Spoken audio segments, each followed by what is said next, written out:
Moobot, leave Cole alone! Hi, Maddie. Hi, Cole.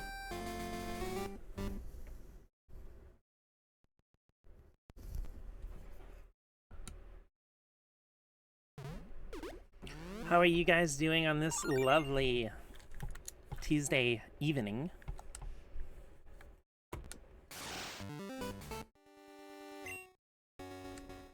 I know I'm starting my stream a bit late. I had to go do some grocery shopping and stuff, because last time we dropped off Sunkern and Ditto. So I can raise the Sunkern baby, because for some reason I'm min-maxing the moveset of my Sunflora. Because I will go crazy if I don't.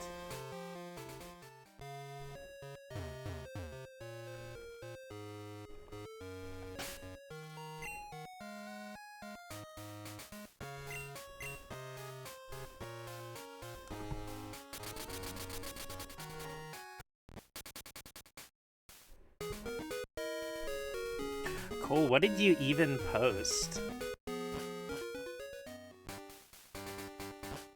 You don't have to repost it because I don't want you to get smacked again, but like, you can describe it, I guess.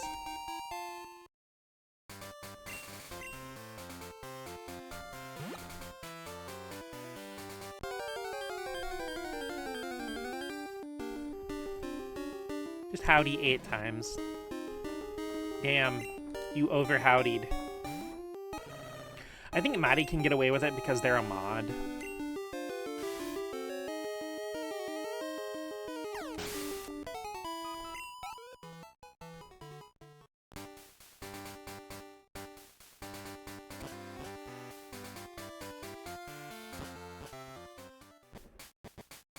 But I would like you to know that I did think that in my head with the voice of the squeaky toy shark from the first Toy Story.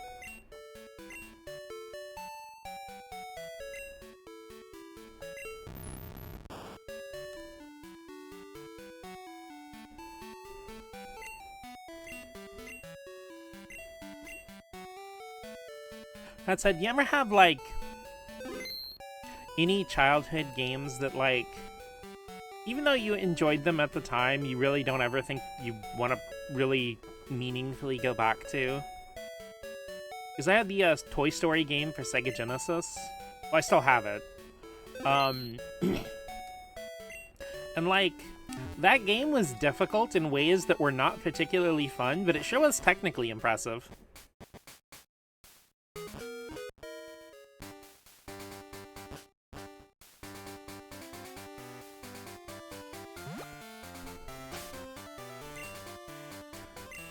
We're finally, after all this time, Badaba. It gets to hang out for a little while.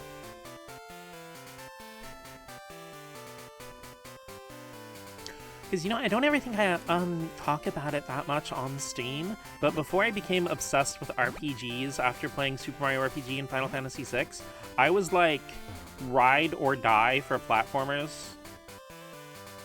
Toy Story game had hands, the Buzz Nightmare. Dude, that actually scared me too.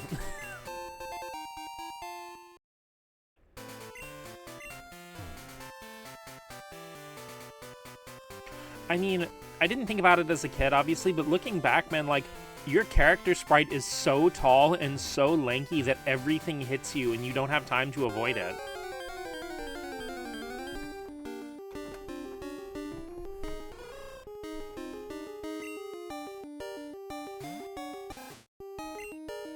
Because you're so tall and lanky and you take up so much of the screen.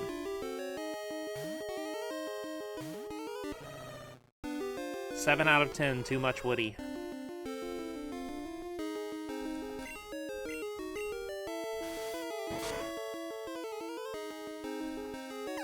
I mean, the sprite animation looks amazing, yeah, it's just like, I feel like game design was sacrificed to make it look cooler. And they do some, like, amazing stuff with the Genesis, because, like, there's some stuff that looks like it's polygonal 3D, but it's actually just really cool sprite tricks.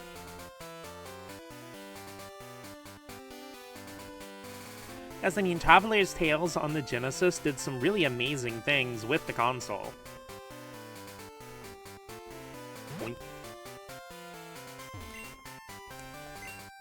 Nobody. Boink.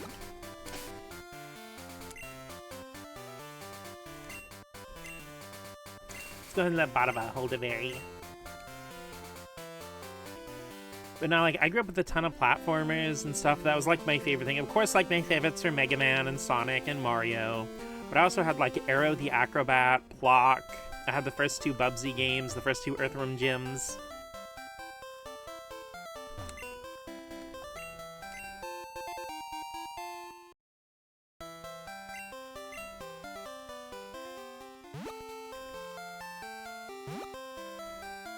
Because I was also, like, super hardcore crazy for Mario. Like, Mario and Sonic were basically my favorite things as a kid.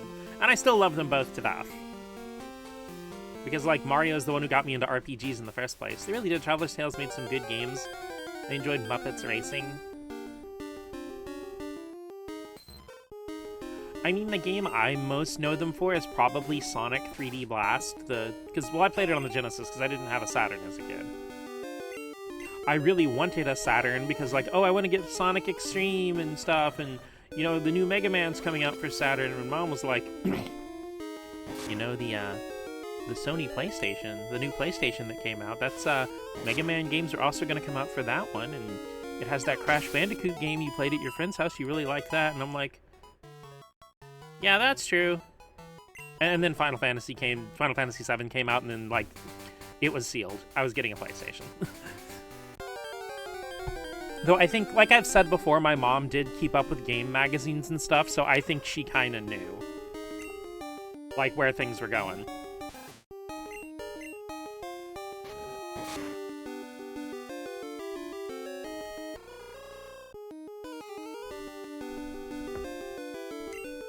Because most of the things I would have wanted on the Saturn as a kid either did not come out or did not come out in North America.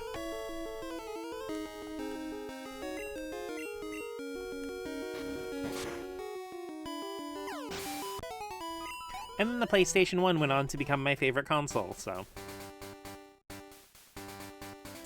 It really is hard to call just one a favorite, because, like, my list of favorite games is... I say quotation marks kind of all over the place, but my list of favorite games is all over PlayStation and Nintendo. With, like, you know, bits of Sega and, a smattering of Xbox here and there. Though most of my favorites on Xbox are third-party games that just came out for other platforms later, like Tales of Vesperia or Sonic Generations.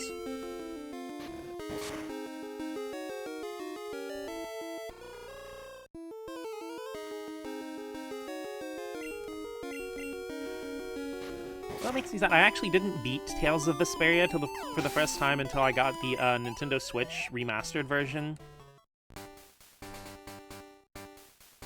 I don't know why, but for some reason, it's a lot easier for me to play and finish games on Switch.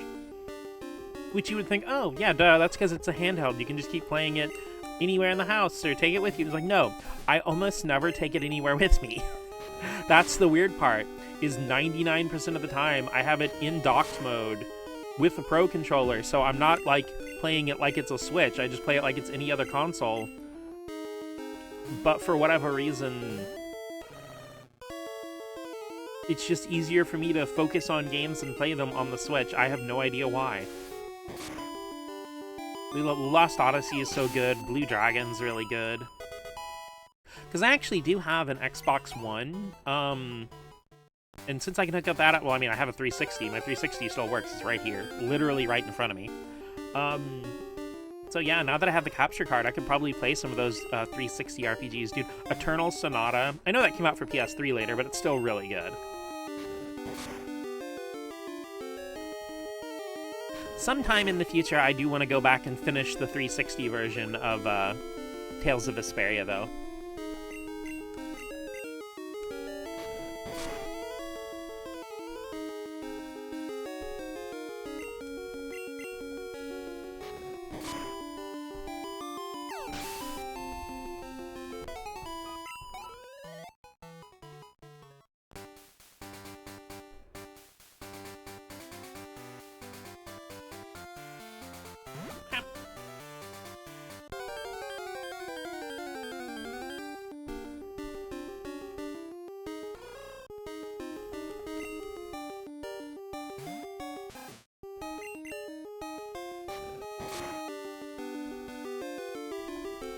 Though, like, in general, the PlayStation 3 and Xbox 360 were really the hardest generation of games for me to get into.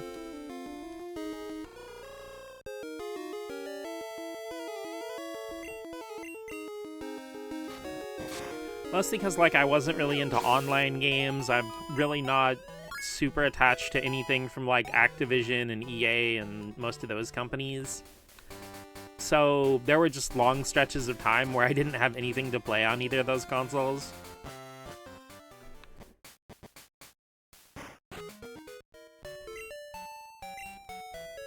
Because I spent a lot of that generation playing, like, Wii, PSP, DS, or just catching up on the giant stack of PlayStation 2 games that I had missed out on. Sperry is so fun. As a lover of Flynn, I sad I never got to play him in the 360 version. Now, them adding him as a permanent party member in the Definitive Edition is so awesome. Also, the Definitive Edition lets you run around on the field as Rapide, so it's already a 10 out of 10.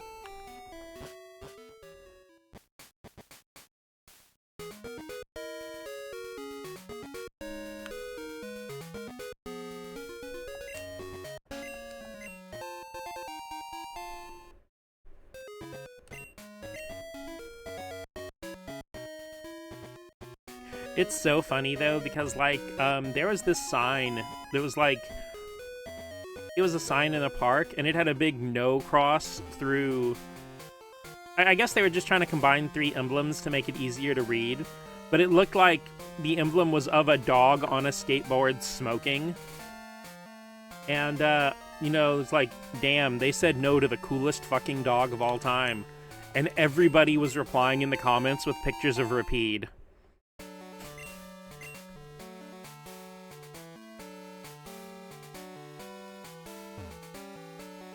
Which, I mean, to be fair, it's a dog with an eye patch that has a pipe in its mouth that attacks things with ninja weapons. So I'm like, that's a pretty cool fucking dog.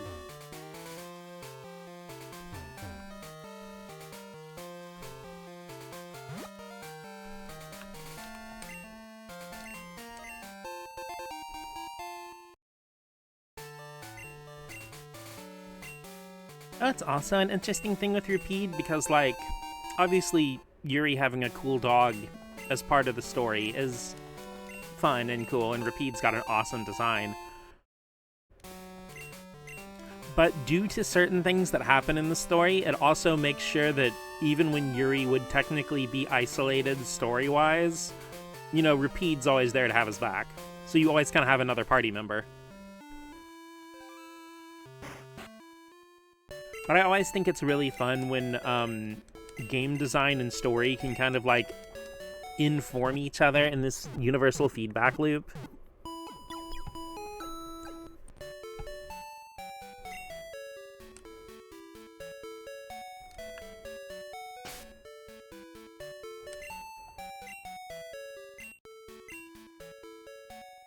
He had such a cool dog, I still chuckle at him not high-fiving Estelle.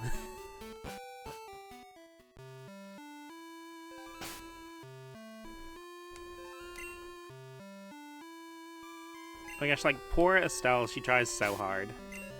They're like, the little after-battle banters in all the Tales games are good, but especially the ones in Vesperia.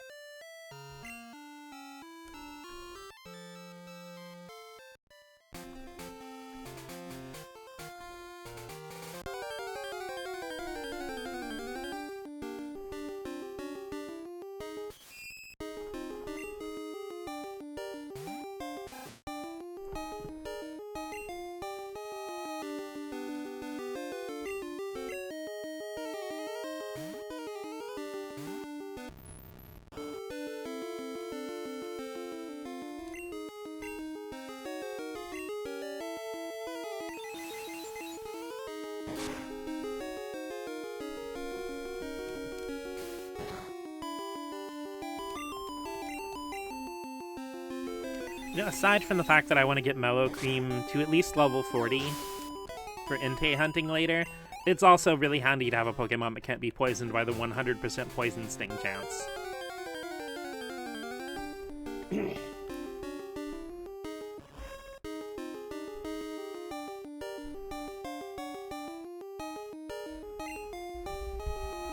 Also,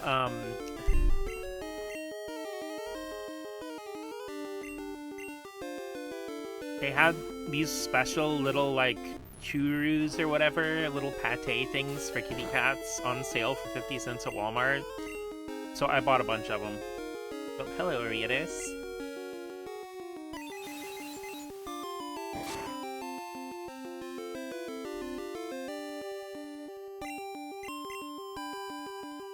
So yes, in the course of like a month, Dot has gone from get out of my house, you pest, to being spoiled.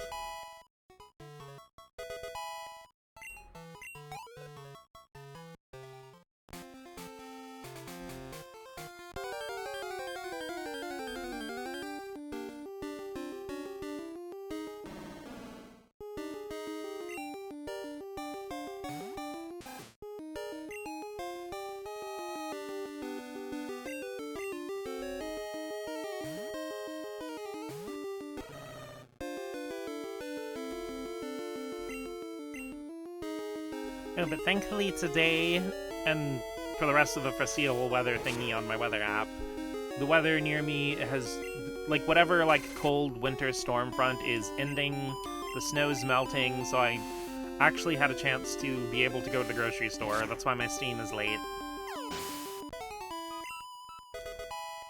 My ride couldn't come get me till 6, so...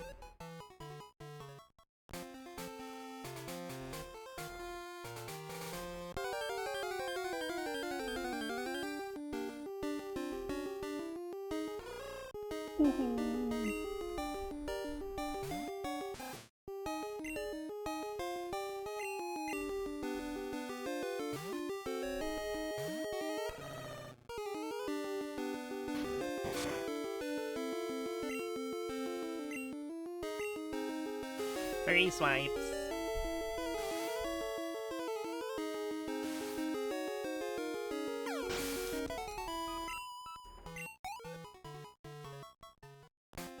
Ah, gotcha, man. I really like Cubchoo.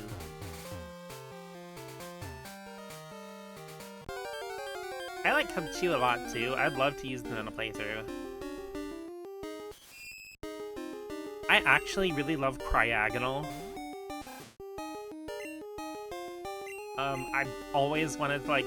The thing is, I've only actually played through Black once.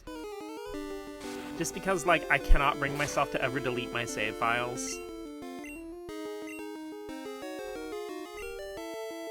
So I'm looking forward to whenever I stream Pokemon Black, White, Black 2, White 2, all that. Whoa, Bidowhoney dodged 100% poison chance, let's go. Because, like, team building in Black and White and Black 2 and White 2 is really fun.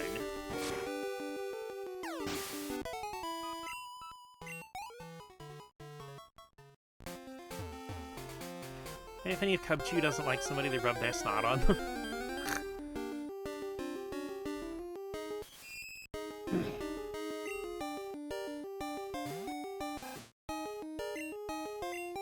Oh shit, I made a mistake. Oh, hang in there, Badaba!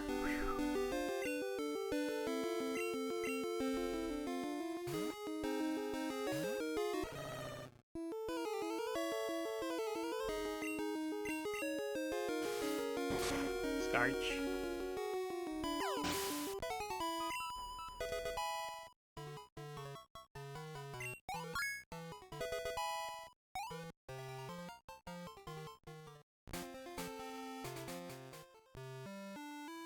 Oh yeah, I still need to go over there and get the, I think Route 38 berries.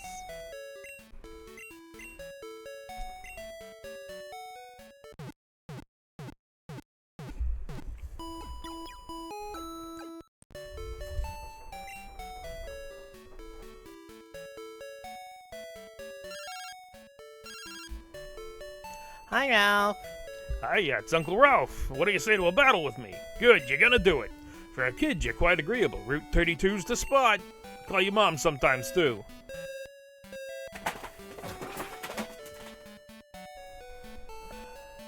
You know, I'm not even gonna turn around and look what happened.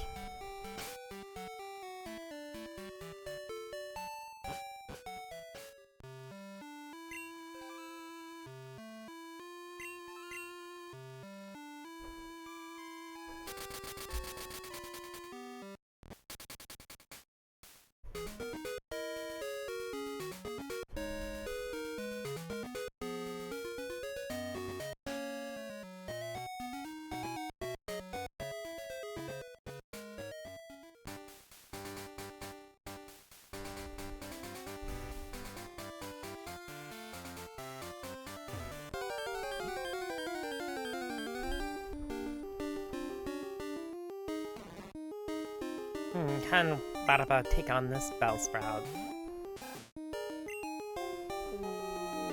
Let's see what a quick attack do.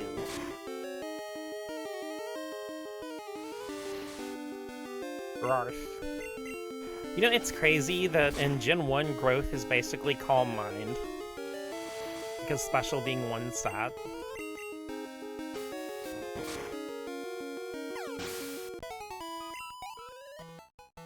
I feel like the Gen 1 Pokemon were not designed around special being one stat, despite it being in the game, because, like, I'm pretty sure Alakazam was made to be, like, the stereotypical frail wizard. But, you know, with special being one stat, it means it's also, in addition to being a really fast special attacker, it's also a special tank.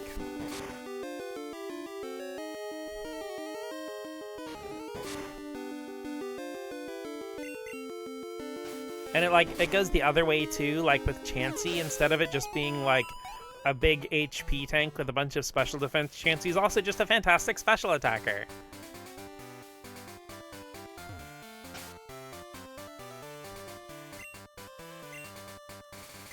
Oh, I'm saving before fighting Ralph like he's some kind of gym leader or something. Hey kid, no losing for me this day.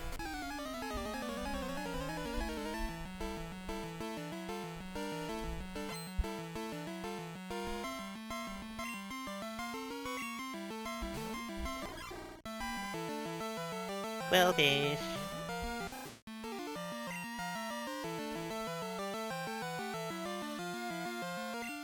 Yeah, I'll just send in Musketeers.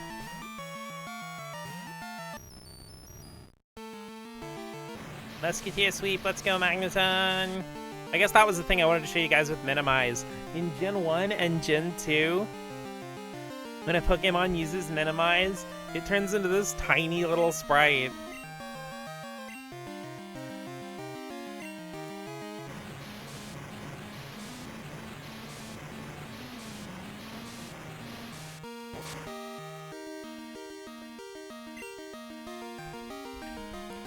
The rare time I get to use Lock On.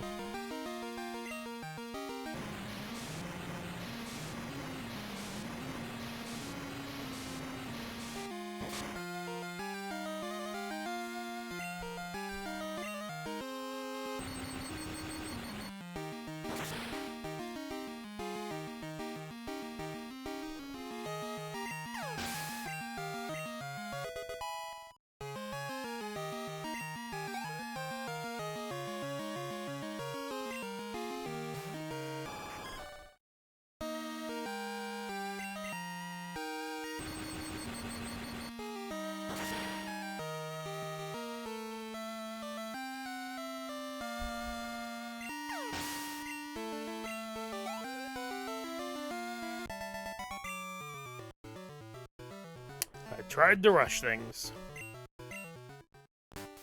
Target in sight, fire!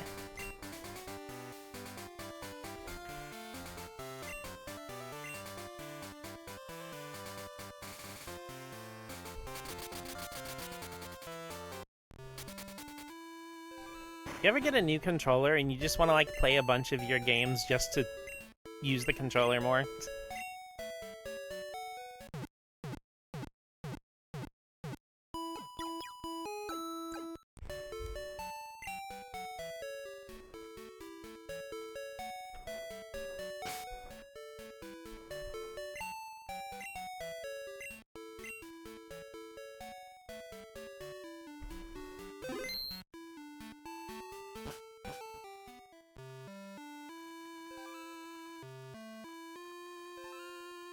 Because in my downtime, I've kind of been going through like a big 2D platformer and Metroidvania binge kind of thing. I've been playing a little bit of Metroid Fusion by myself, on like the Switch's GBA thingamatron. And I've also been playing some Grapple Dog on Steam, which like it's also on every other console. It just happened to be on sale on Steam. But like, if you like 2D platformers with like cool movement stuff, Grapple Dog's definitely worth checking out. It's also super charming and has sick music. Cat head button, a microphone.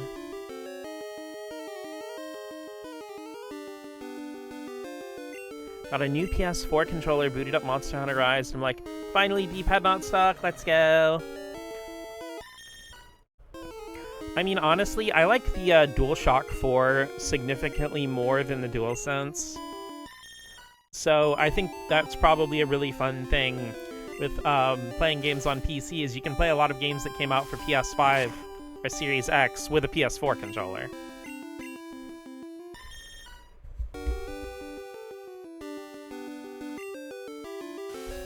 I mean, hey, you could always go back to the PSP days of the D-pad being the camera and having to, like, do the claw.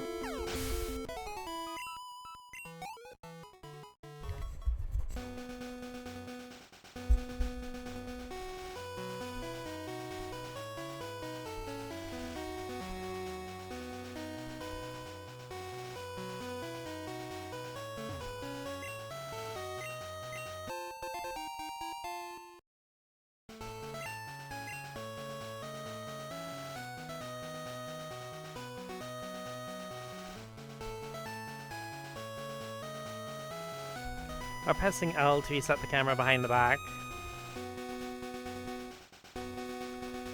You know, it's interesting. The first game that I can think of that actually had the D-pad have the camera, I think is the first Ape Escape.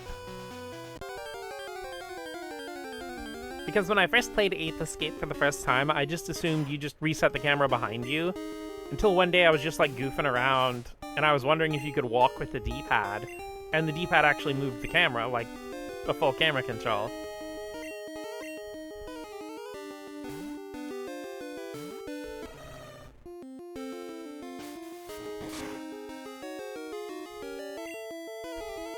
Also, it made me a little sad thinking about it, because like that's kind of what the Nintendo 64 did with the C buttons. But I always think about with the Nintendo 64, I wish there were more games that actually used its button layout like a 6-button Genesis controller. Granted, there weren't a lot of 2D games or a lot of fighting games on N64.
I hit my microphone and I have been talking to myself for like the last minute. Oh my god. You guys are wondering why I was so quiet all of a sudden. A certain furball head-butted my microphone, and I guess she hit the little touch-sensitive mute thing. Very easily to convince. I realized you playing Pokemon, I go, I could play Pokemon, I can't play Pokemon. Like, dude, that hits me so much. Cause like, I was randomly watching a video, well not randomly, it's just a video I was interested in, where they're doing like, it was Smith Plays Pokemon doing like a run of Emerald with, He's like saying, oh, can you beat Emerald without using any Hoenn Pokemon? Like, only the ones from Kanto and Johto? And I'm like, maybe I should start a new file of Emerald for my stream instead of doing Crystal again.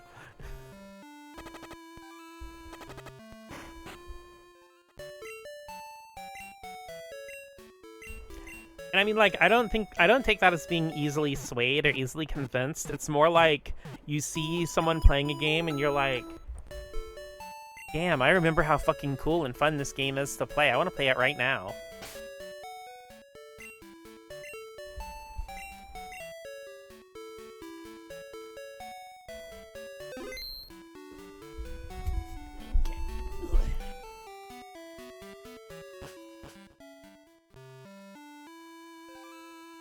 That's the magic of having a backlog, though, is that, like, when you're in the mood or you're seeing someone like, I want to play it too.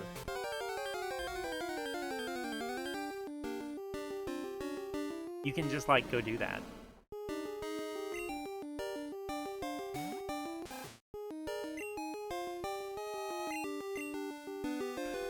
I kid you not, talking about Tales of Vesperia earlier made me want to, like, play through Tales of Vesperia again. Because I have it on Xbox 360, Switch, and PS4, and I've beaten it on Switch, but I actually haven't really played that much on PS4 yet.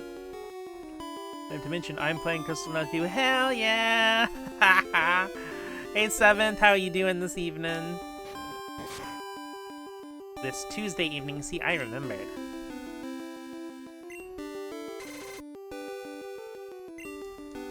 So what's your team looking like in Crystal? How far are you? That's the thing, if you mention you're playing a Pokemon game, I'm gonna be nosy and you have to tell me what your team is.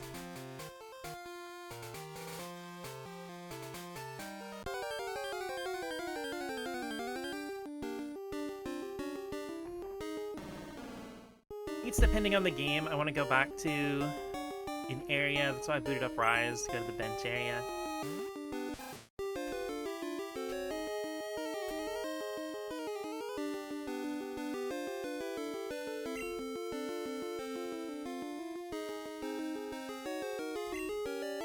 You just started just Cyndaquil in a dream. That sounds amazing.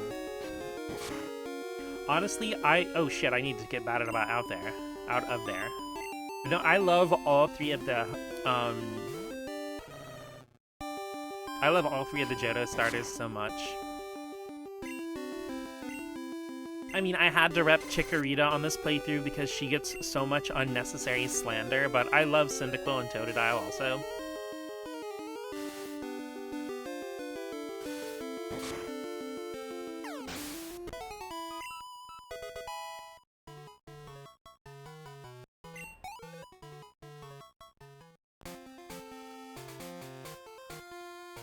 I usually don't do runs with Feraligatr as much. Part of that's because, like, even though I'm okay with them, I like Totodile significantly more than its two evolutions.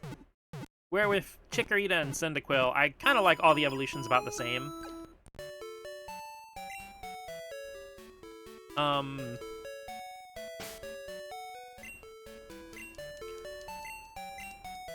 That, and like there are so many good water types that it seems like you're cutting yourself off of like half the available Pokemon roster for your main playthrough if you choose Totodile and actually want to use it through the whole playthrough. Chikorita's favorite design, just wish life wasn't so hard for them. Well, that's the thing, is like, it's crazy with ZA, which is really only the second region that Chikorita's ever been a starter in.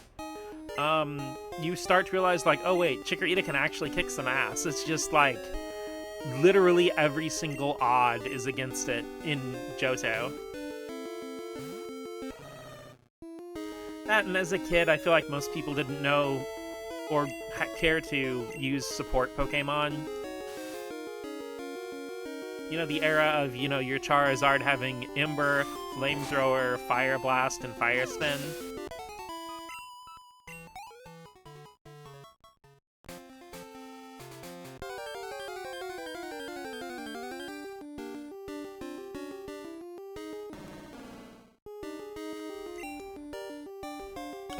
I feel like everybody fell into that. It's like, I don't remember exactly when, but sometime around Gen 2, you know, the idea of coverage moves or something came into my head, and I'm like, whoa, you could do that, couldn't you? You know, like my jaw just being on the floor. Starmie learns Thunderbolt? That's weird, it's a water type.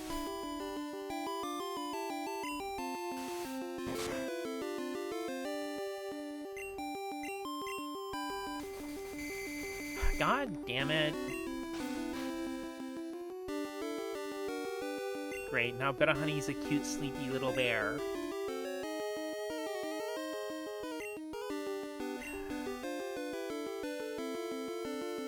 Pokemon Stadium 1 and 2 got me to realize how, yeah, definitely that, especially with Stadium 2 having the, like I said, basically having an entire Cerebi built into the game for Gen 1 and 2.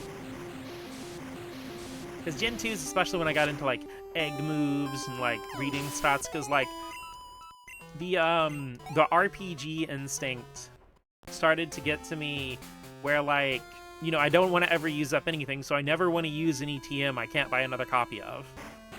But with Generation 2, and, well, basically every generation up until 5 that has breeding, you could, if the father Pokemon had a TM that the baby could learn, you would pass it on. So I would, like, chain breed to get egg moves and TM moves, like, and the baby basically born with its final moveset. Once I get my N64 paired, might run up playing both with transfer pack teams. Hell yeah! Do you have fresh batteries in your Game Boy cartridges?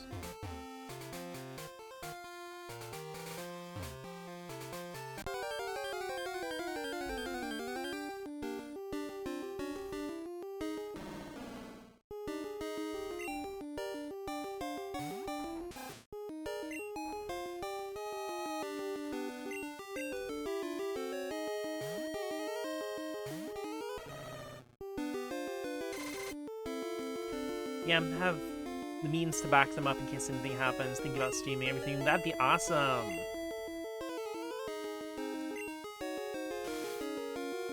See, the problem I have with living in, like, suburban Nowheresville is there is no place within, like, under an hour drive that I could go to get Game Boy batteries, like, replaced.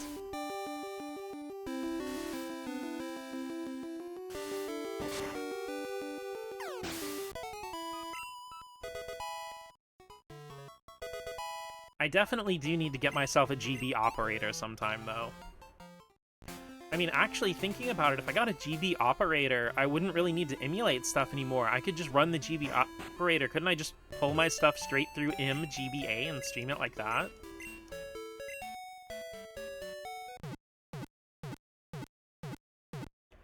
I know, it's not that hard, it's just I don't...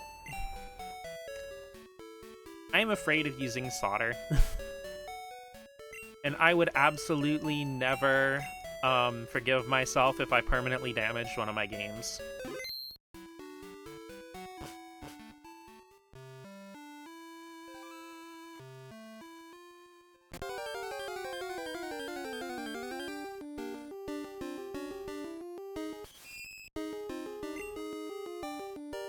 Someone who started with Gen 3 and Sapphire and then Leaf Green, my two starters were Mudkip and then Bulbasaur. I think I unintentionally gravitated toward bulky Pokemon. Cooltails like some thick.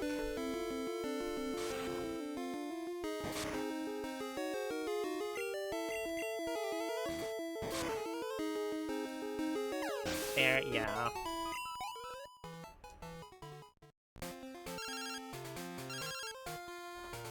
Hey, hello, Arnie calling. Are you awake now, Mots? I'm always with my Venonat. It's so cute, I just love it. Changing the topic here. I saw the Strowsy for the first time. It was easy to beat, actually. Let's talk again, huh? You see, I know a lot of people complain about the phone calls in, these games and Emerald and stuff, but if you're not someone who's sitting there with a strategy guide at your hip or, you know, looking up everything on Cerebi, it's actually really handy because what these trainers are doing is they're telling you which Pokemon you can find on their routes. So, if, like, for example, I was like, where the hell is Drowsy? And I managed to have bad luck and not run into one. You know, Arnie's call there would be like, oh, wait, shit, Drowsies are over there on the route where Arnie's usually standing around, and I could run back there and see if I could catch one.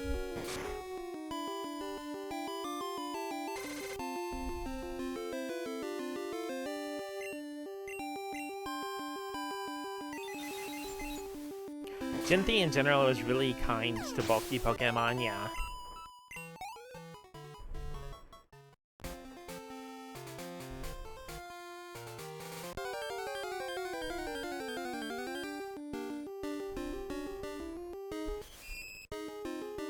So I've also been thinking, you know, you mentioned the stadium games, of doing a playthrough of rentals only for at least Stadium 1.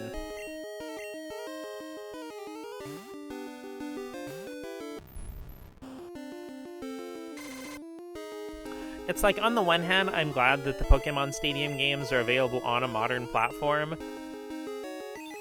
but they really just need to get the Game Boy Pokemon games on Switch and Switch 2 already, and update it so they can have compatibility with the Stadium games on there, because you can't really get the full Stadium experience. It's one of the things, like, I'm glad they were re-released, but it's also a little bit baffling.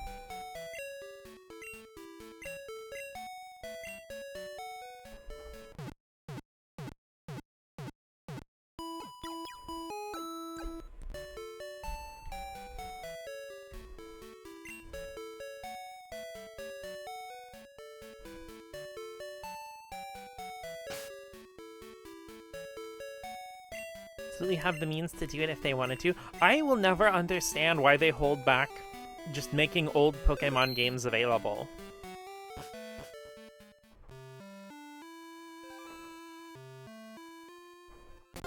Then again, Nintendo's pretty bad about that anyway, but I also feel like Nintendo, like, whoever does the decision-making about game re-releases, same company that made Poké Transporters and Bank, like, I feel like whoever does the decision-making about game re-releases is under the assumption that everybody has bought and kept every Nintendo system.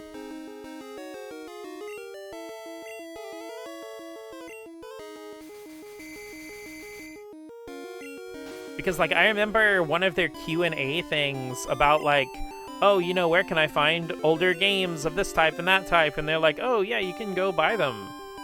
And I'm like, some of them, yeah, but with Pokemon, no. You cannot just go buy a Pokemon game. They're not scarce and they're not rare, but they sure are fucking expensive for no reason. Get a moveset of Reflect, Light Screen, Trick Room, and Metronome while holding leftovers, thanks.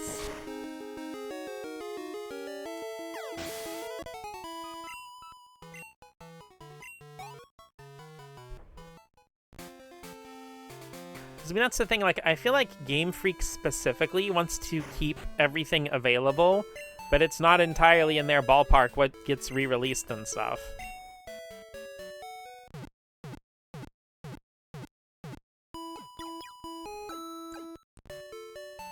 Because honestly, like, it is an amazing,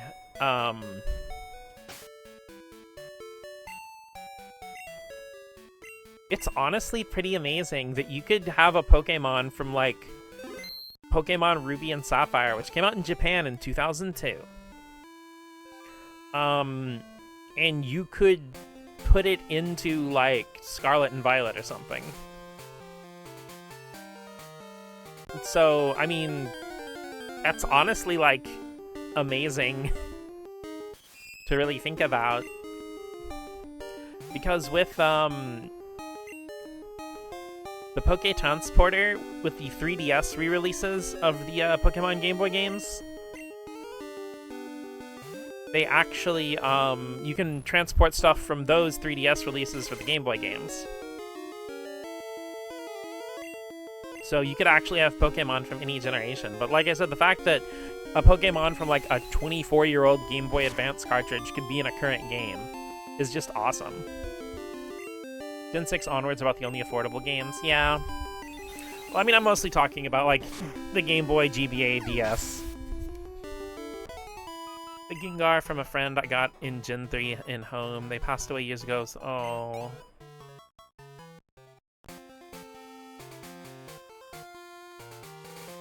It's kind of heartbreaking, but also kind of sweet.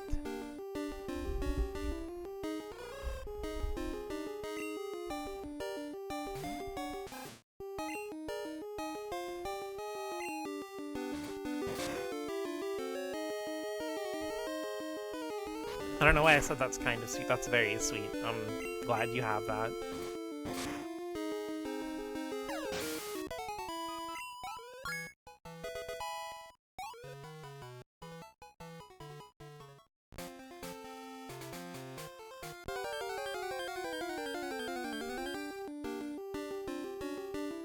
Because one thing I'm glad for is that the Nintendo 64 cartridges for Stadium and Stadium 2, actually do not have batteries. They use flash memory. So those cartridges are probably going to be good for at least another 30 or 40 years, if not more. Because, you know, like I said, with flash memory, it's not been around long enough to test this that deeply. But, you know, there are some estimates that some flash memory can last over 100 years. So, at least from some of the things I read up on. But it is good that, like, even some of my older games that got, like, stolen and stuff like that, in my Stadium 1 cartridge, I still have some of those old Pokemon.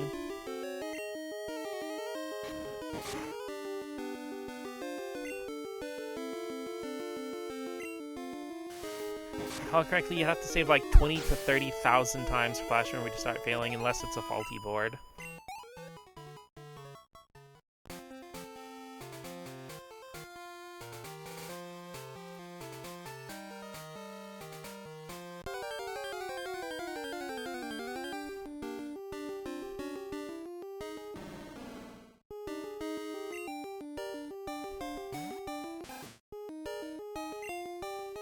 Uh-oh, don't tell me that my chronic save-aholic tendencies don't like hearing that there's an actual limit on saves, not time.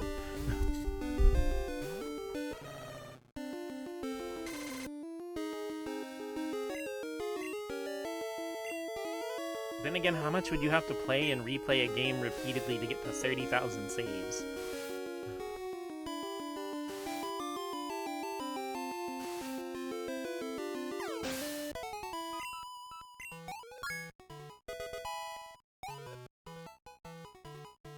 Just theoretical numbers, potentially be even higher, that's true. Faint attack! Like, comment, and subscribe if you love fainting. That's a joke. Please don't faint, guys.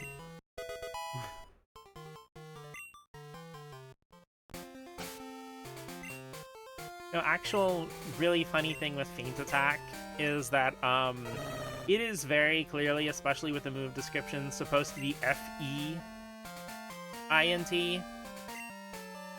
I sure do love an attack that never misses. Lick. An attack that may cause paralysis. You know, with the limited space they have for the description, and having the term in attack kind of like seems like they're wasting valuable space.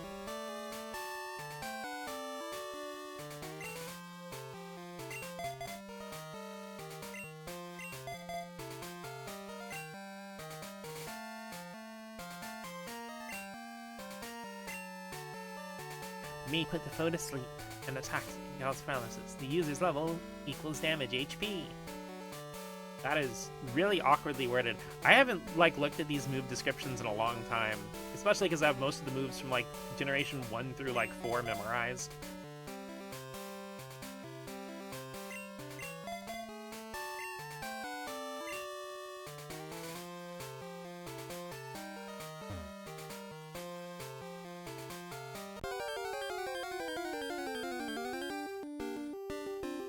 But yeah, they actually did eventually correct Faint Attack in Generation 6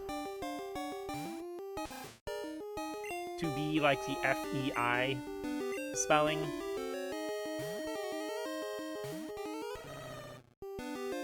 Whereas Generation 6 is where they like fixed a bunch of stuff like that that had been kind of hanging around for years.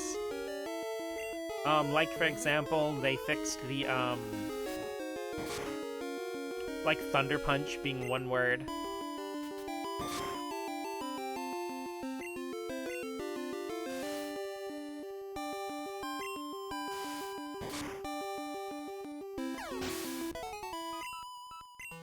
It kind of bites because, like, I understand a lot of moves being removed from, like, you know, with Generation 8 onward. Because some moves or some combinations of moves, like the move Assist, for example, could cause literally unplayable game states. So could stuff like Skydrop.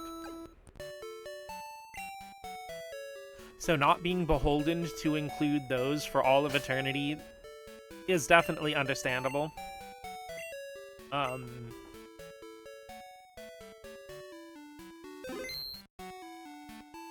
But on the other hand, it's weird that certain, like, legacy moves just got completely banished. Like, Feint Attack hasn't been available since Generation 8, which is really weird to me. Don't know why Pursuit had to go. That's one of the most baffling.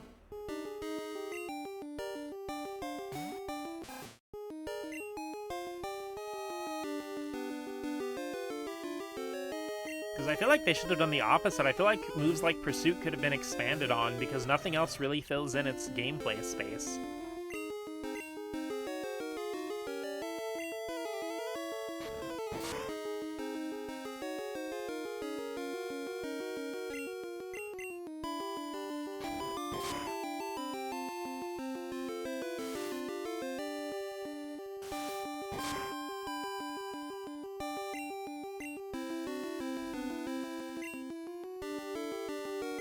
I have got to get Beto Honey a freaking mint berry. Legitimately neat wrinkle to the flow of battle.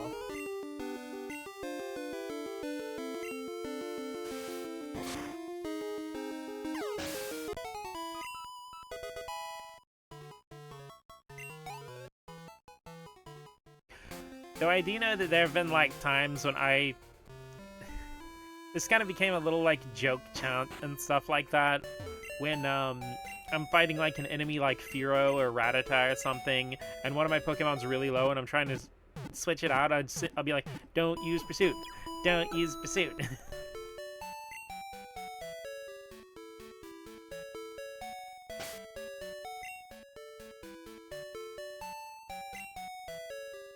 Let's go check and see if our Sunkern got laid.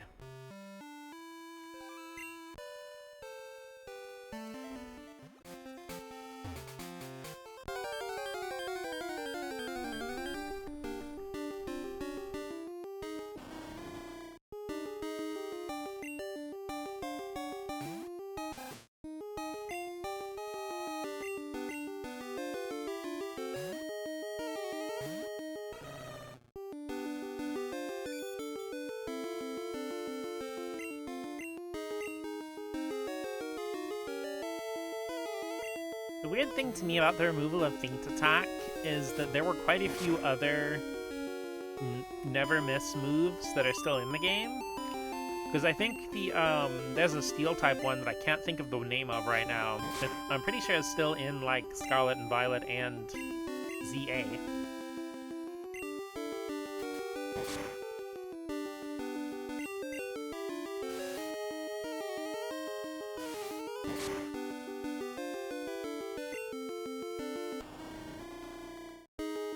Do not growl.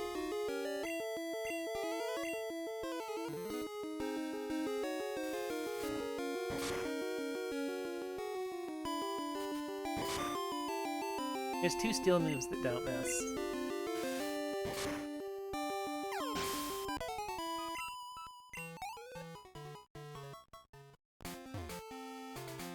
Because the don't miss moves are interesting because they just completely skip the accuracy check entirely.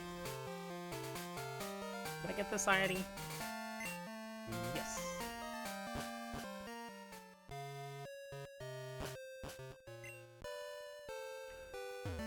Blanking on the other, I know one's Magnet Bomb. Yeah, Magnet Bomb was the one I was thinking of, but there is totally another one. I mean, heck, Aura Sphere is still in the game.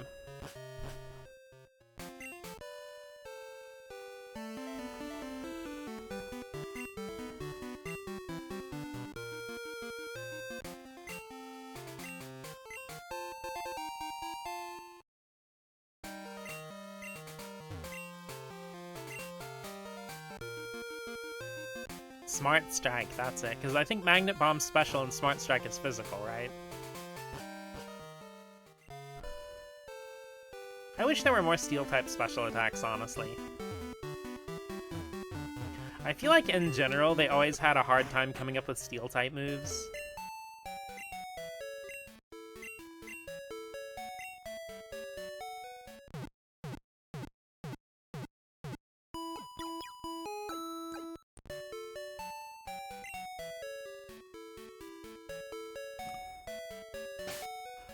Because, like, I remember when Flash Cannon first came out, I was so irritated that Raichu couldn't learn it.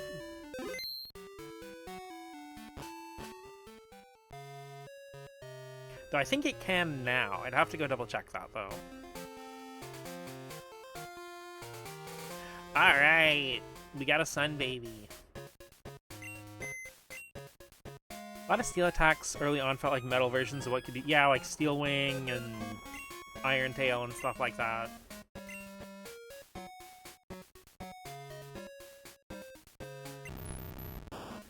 Topping that off with the fact that, like, probably prior to Generation 6, it felt like movesets were more determined by lore and practical logic instead of gameplay balance. So a lot of times Pokemon without fists, or without a tail, or without this or that, just like couldn't use certain moves even though they'd be perfect for them. My goodness, were we surprised? Your Pokemon had an egg. We don't know how it got there, but your Pokemon had it. You wanted it? Yes.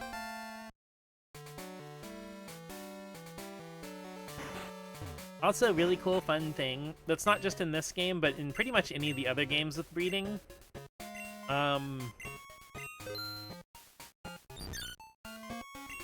Is that with Miltank, if you breed a Miltank, it could also breed a Tauros. It hatch from the egg.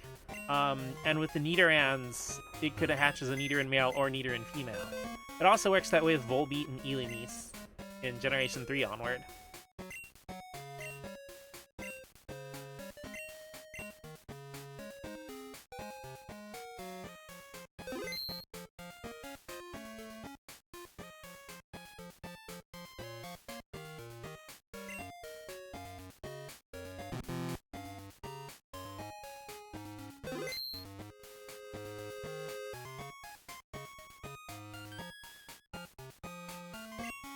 Custard back to the Cuties box. I figure when you deposit something, you always put it at the very bottom of the box. Let's leave Mellow C in there for the moment. Let's go ahead and get Badaba. And Cordial.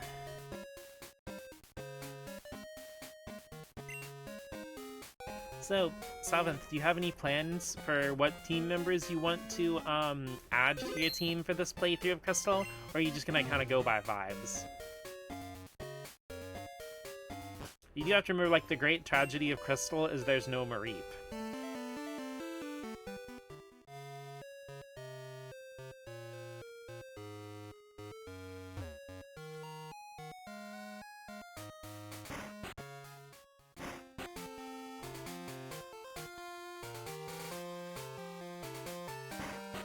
Usually go by vibes. I always like to go for Pokemon I haven't ever used in a playthrough before, which is like harder to do with Generation 1 and 2.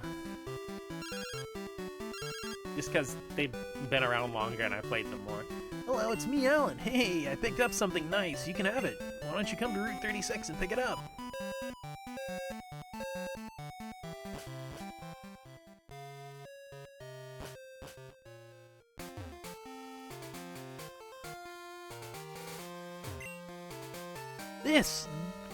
This is yours! Ta-da!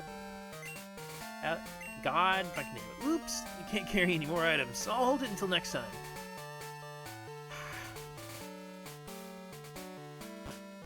Thwarted by my own item hoarding.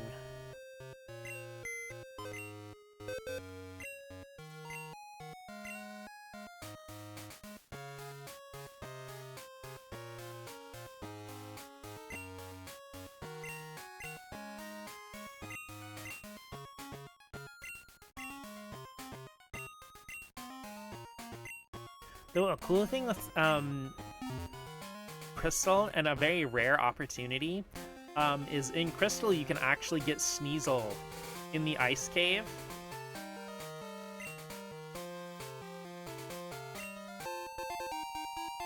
So if you've ever wanted to use Sneasel in a Gen 2 playthrough, that's your best opportunity. Well, aside from just breeding one and sending it over. Because, I mean, I feel like that's kind of an underrated thing people forget you can do, is like, the games were predicated on the idea of communication and stuff like that, so, you know, if you had like a finished Gen 2 playthrough, you could always just like send over a Houndoom egg or a Slugma egg or whatever.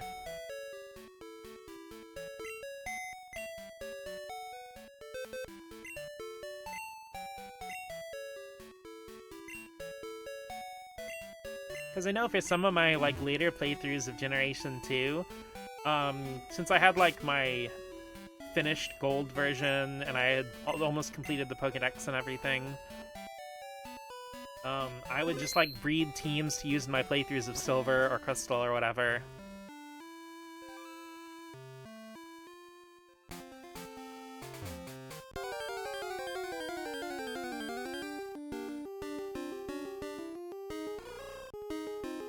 Crystal also is really handy because you can't really get repeatable evolution stones besides the Sunstone and Moonstone in Gold and Silver. But if you have a completed Crystal, like you just saw here with Alan. If for complete Dex is something I plan on doing for Gen 2, hell yeah!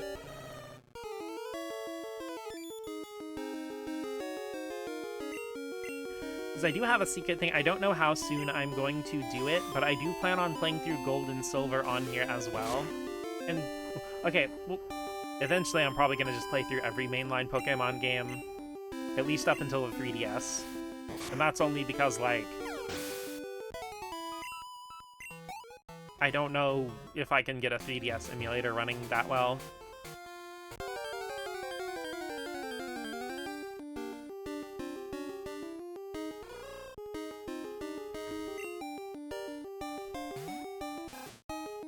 And for the price of a 3DS with a capture card, because they don't really make capture cards for it anymore, I would probably just buy a Switch 2 instead.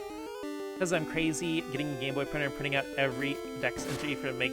Hell yeah, that rules. I actually still have my Game Boy printer from when I was a kid.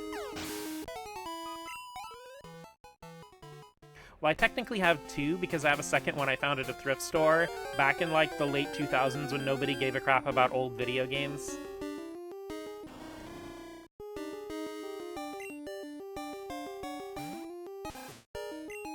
I haven't used it in a while. I'm pretty sure my Game Boy printer still works. I guess it's probably been like 2 or 3 years since I messed with it at all.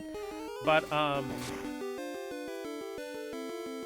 have to get one. I think either lost it. It probably just got lost. A lot of times for me, my biggest nemesis was moving house.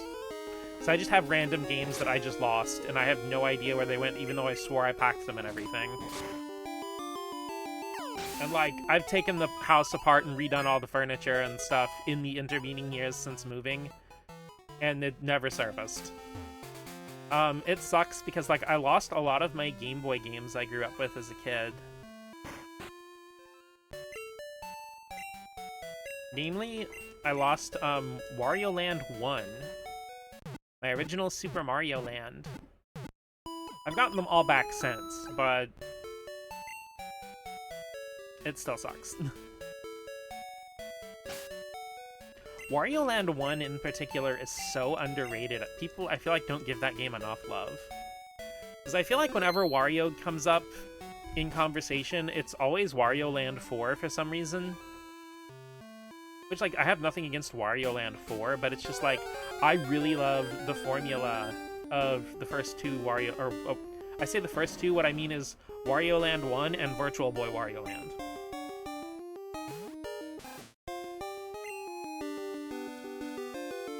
Because weirdly enough, the Wario Land games seem to come in gameplay pairs. Because there's Wario Land 1 on Game Boy, and then Virtual Boy Wario Land, which expands on the original Game Boy.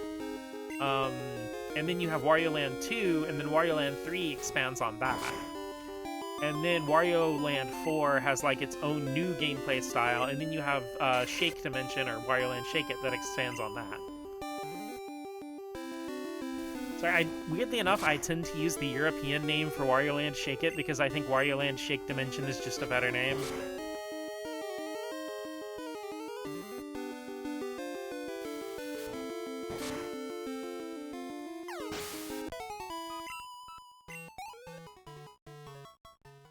Because now that I think about it,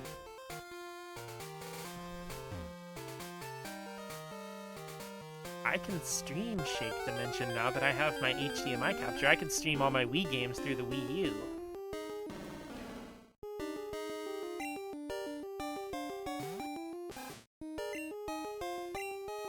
No, trust me, when I first got everything working with my capture card, you guys were incredibly close to getting an Arc-Rise Fantasia stream. But I want to, actually finish some of the RPGs I've started on stream before jumping into even more of them. Like, it's different with platformer games. Like, Super Mario 64 I can complete in 2 or 3 sittings.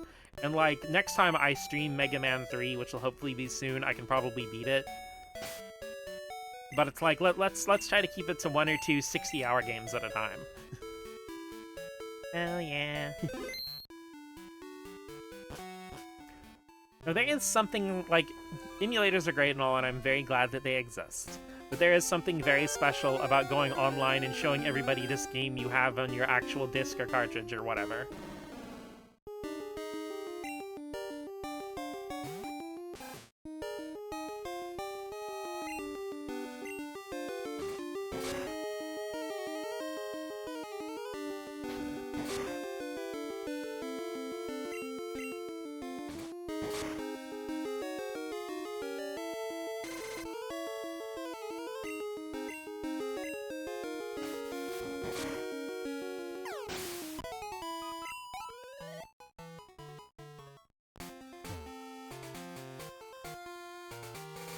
Still use emulation for things, kind of got settled into original hardware these days. So nice to use my actual library. This motherfucker.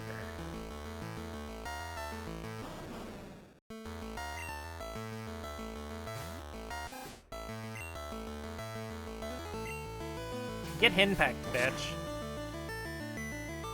We almost got him, guys.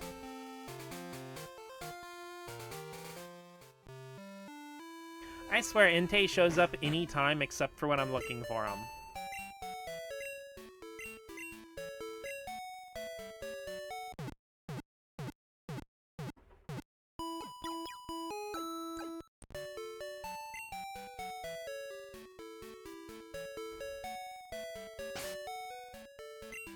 Sounds about right. Can't wait for the original Final Fantasy XII grind for the Zodiac Spear. No. Okay, my beef with the Zodiac Spear, okay, specifically, is that it is impossible to get it without a guide. Because it is a bunch of random-ass treasure chests. And if you grab even one of them, you can't get the Zodiac Spear ever, no takesy backsies. And you can literally poison your save file to where the Zodiac Spear is unobtainable forever. That's bullshit.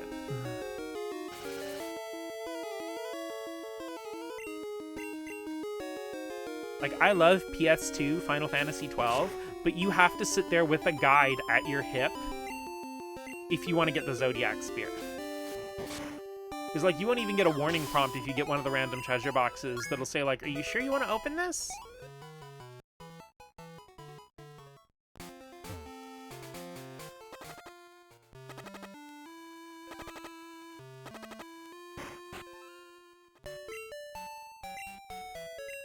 Vanilla 12 is so spiteful, like, for real, I don't know why they decided to do that. It sucks because, like, I actually have a lot I really like about Final Fantasy XII's Vanilla Edition. Because, like, I know I'm in the ultra minority here, but I actually like the fully open license board.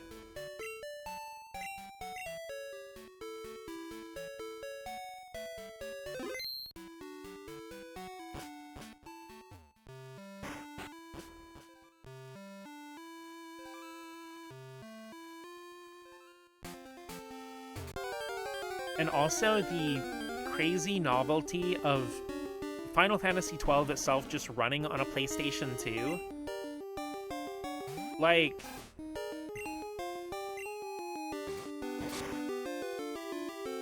it could pass for like a 360 or PS3 game. Hell, it looks better than a lot of 360 and PS3 games from early on.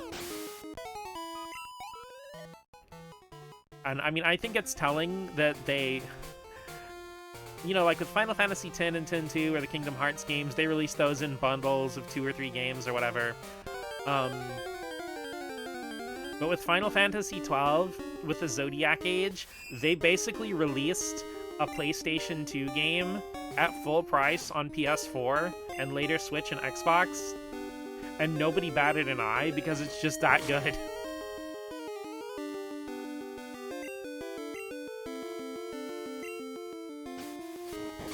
Gambit System's probably one of the favorites. It's really freaking cool. It's also, like, one of the earlier games I can think of that has achievements. Because the Sky Pirates didn't you unlock little figures for doing a bunch of stuff in the game.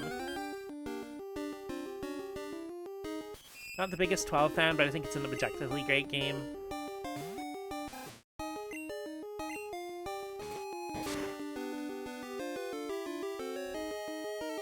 I can understand it, like, being controversial a little bit with its gameplay systems and, like... It's weird to me with 12 that, like, everybody just says, like, oh, yeah, like, Van and Penelo shouldn't have been a part of the story, and I'm like, no! Van and Penelo are the most interesting characters besides maybe Balthier.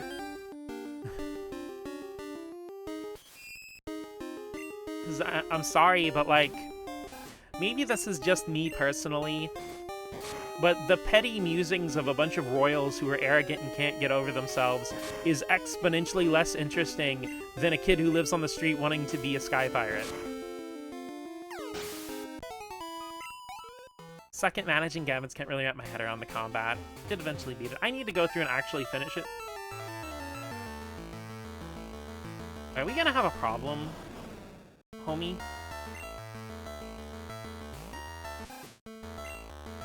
Get ratted. I'm wearing them down.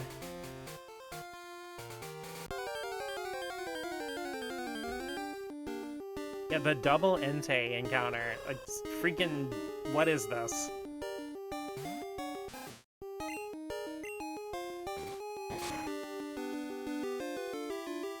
That's the thing, though, like, one thing I do appreciate with the Gambit system is I feel like it's one of those systems where you can go as deep or as light as you want to. Advanced inclusion, because there's connection with Rex, learning to be a sky pirate. Because there actually is a sequel on the DS that's a semi-real-time strategy game called Final Fantasy XII Revenant Wings, where you actually get to see Vaughn and Penelo doing more sky pirate-y things.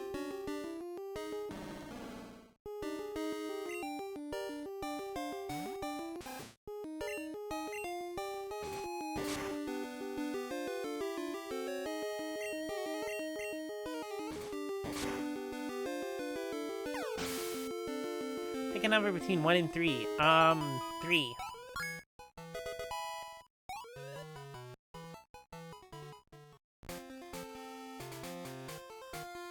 And I love Van's outfit. Oh yeah. Titties and tummy out at all times. Gotta show him those painted on abs. No, I kid. Van's abs actually look great in Zodiac Age, but in the original PS2 release, they're mostly just a texture, and it's super funny.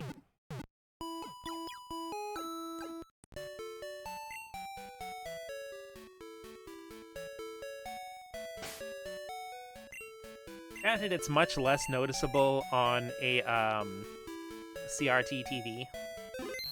Well, he's got the whole Aladdin fit.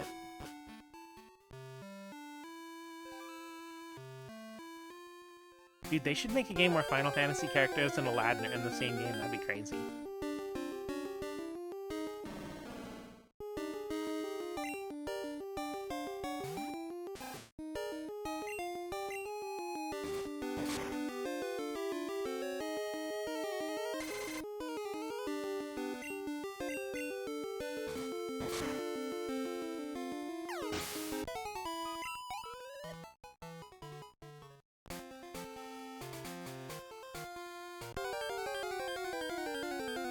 Right, you just gotta get the right vest to frame the pecs.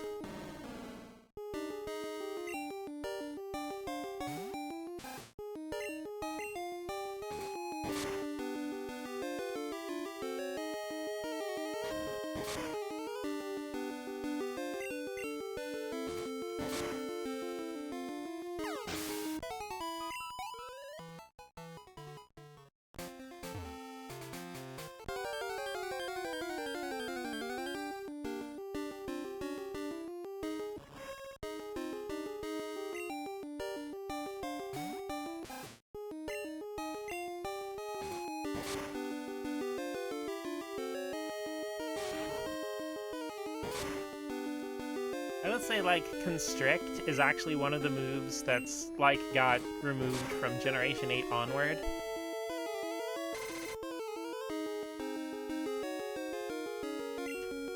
And that one is one I understand because it's borderline useless. I think Van would eventually come across Vice, being a Sky Pirate. That is a game I would pre-order sight unseen with no questions.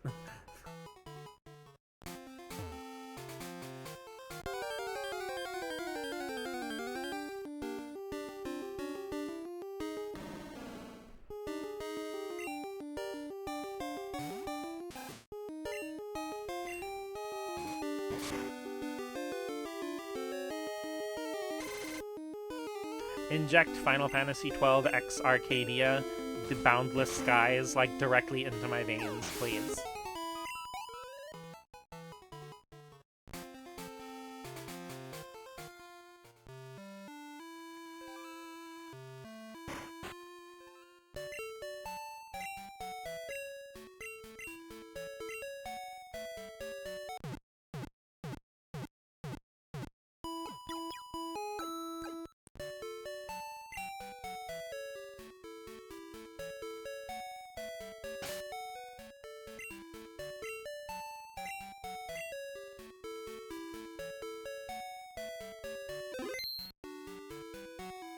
Skies of Arcadia, the Zodiac Age. Honestly, Sega, just get Skies of Arcadia available, please. Alright, everybody, grab your sugar-free, non-carbonated beverage of choice.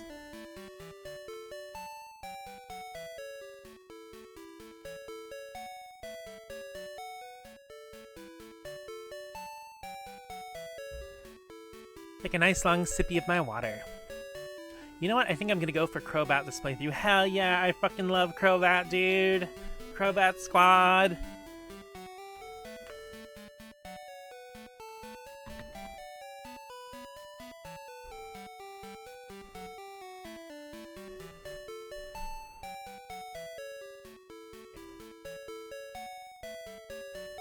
I will be back in just a sec. I'm gonna run to the bathroom real quick. I'm gonna go ahead and run an ad while I'm gone. Be right back.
The mouse returns!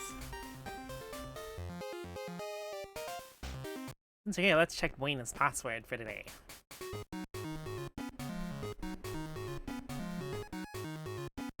His password is tackle!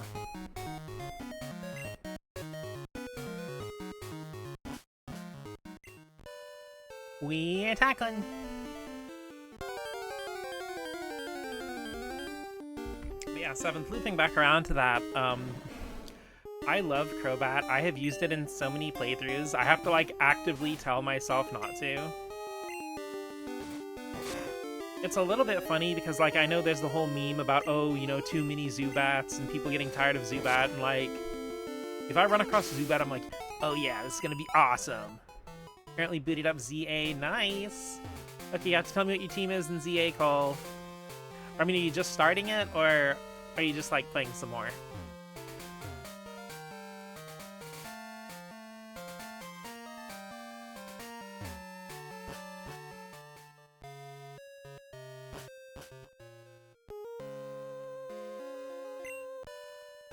Oh, that's right. They also added Zubat in ZA with the DLC, which I was very excited about.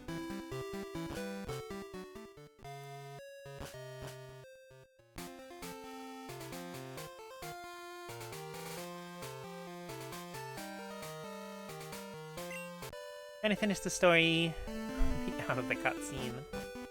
I like the story in ZA a lot. I think it was really well done. I would say probably one of the best Pokemon stories just in any of the games. Almost never do any happiness-based evolutions during a main run in Gen 2. I mean, once you get Fly, it's not that bad, because you can always come back here to the salon and just get your Pokemon a haircut every day and stuff. And just make sure you remember to let them hold items. If you use healing items on your Pokemon, it helps out a lot too.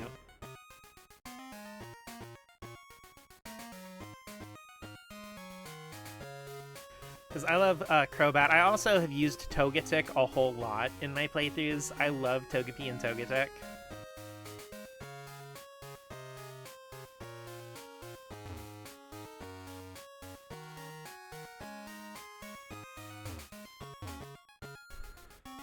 There are quite a few times where I have traded like a Pikachu from the end of the game into one of my playthroughs. So I actually had like the Pichu egg and stuff. I think I've gotten Togetic to a total of once in my life. I've used Togetic quite a bit. I mean, granted, the one in Gen 4 ends up being way more useful because it hatches with extra sensory. Actually, another secret reason why I kind of want another, like, Johto adventure, it doesn't have to be a remake, it can just be like a new story in Johto, that'd be fine too. Part of it, aside from the fact that I love the region and I love the vibes, is it would be awesome to be able to use Togepi in a playthrough where it's fairy type. Imbor, Halicha, Lucario, Barbaracle, Aggron, and Garbodor. It's a pretty kick-ass team.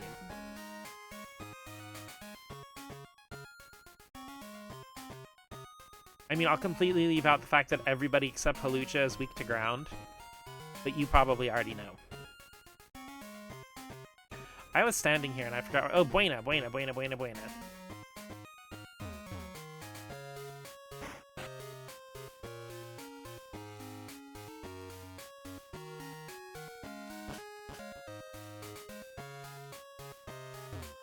Hi, Buena. Hi, did you tune into my radio show? Do you remember today's password? Yes. Okay, wow, thank you. What is your name again? Mots? Okay. Come on, Mots, join the show. Everyone ready? Want to hear you shout out today's password for Mots? Tackle. Yippee, that's right. You did tune in. I'm so happy. You earned 1 point. Congratulations. Yup, that was our contestant Mots. Thank you for coming. Hope all you listeners will come too. I'll be waiting.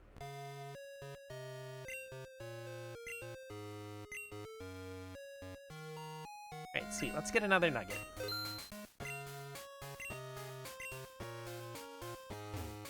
Because I'm trying to eventually get my money saved back up. Because we're gonna have to spend a lot of money to be able to get enough vitamins to evolve our Tyrogue into a Hitmontop.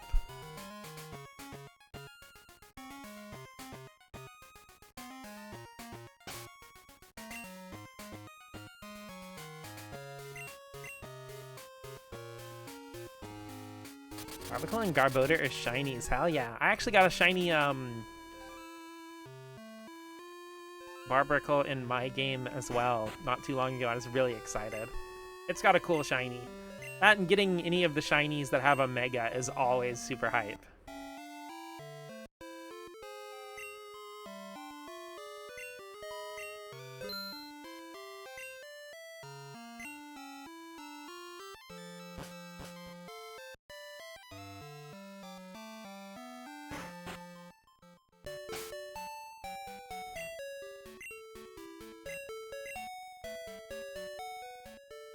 Binacle is what I was thinking of. I couldn't think of the pre-evolution's name.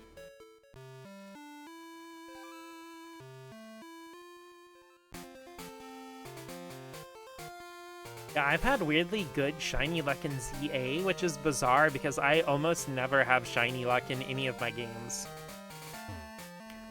Then again, ZA is also one of the very few where I've actually gotten the shiny charm.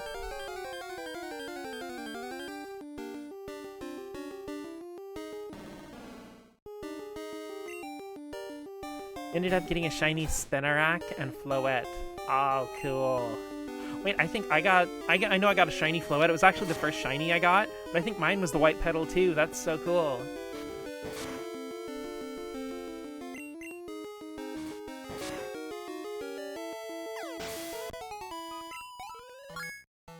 Yo, let's go. Ba-da-ba.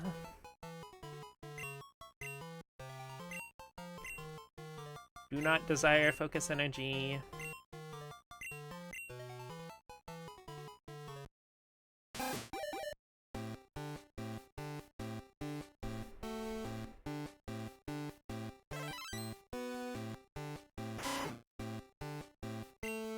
Big rat, big rat, big rat, big rat.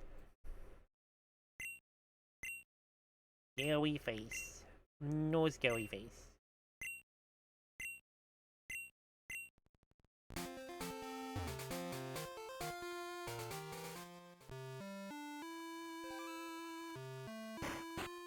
Those Legends games can do the shiny sound. Like, it's super exciting. That, like, wild panic when you're just walking around somewhere and you just hear the shiny sound out of the blue and you have no idea where it came from.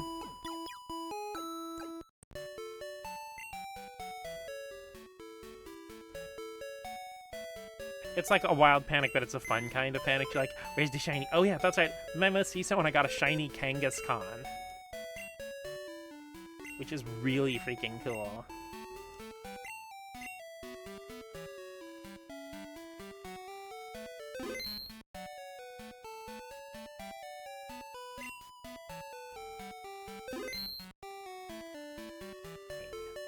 Let's check through everybody here.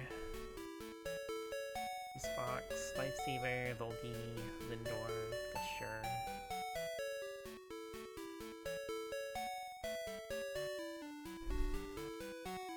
Got a shiny Mama, nice, yes. Have you ever walked around with Kangaskhan's Mega? The animation is super cute. I don't want to spoil it, but definitely go do that sometime.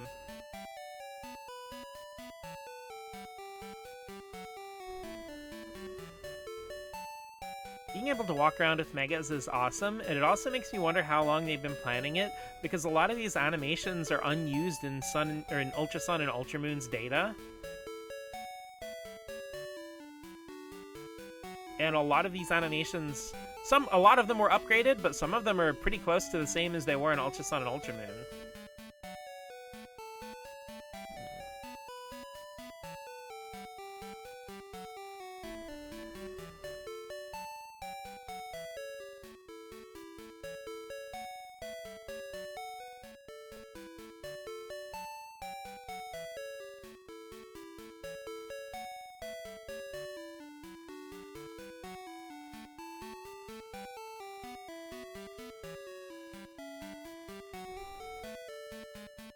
Okay, I'm gonna grab you. 7. Okay, let's go ahead and grab Sherbert.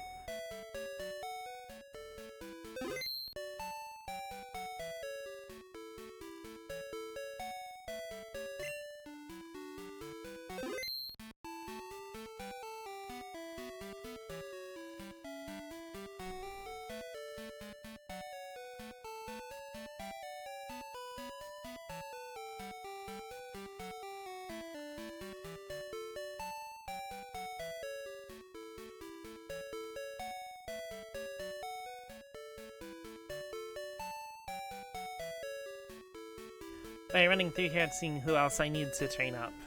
I think I actually caught a random Arbok.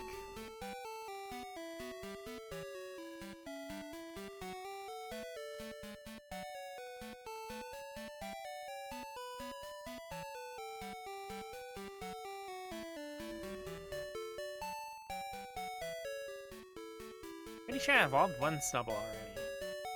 I just had a second one that I got, I think for breeding purposes.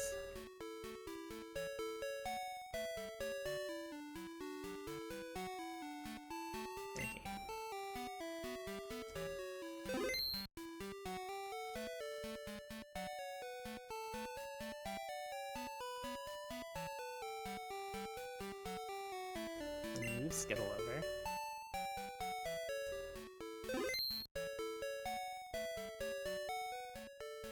Exciting menu action! That's what you guys come to the stream for, right? To watch me page through the menus.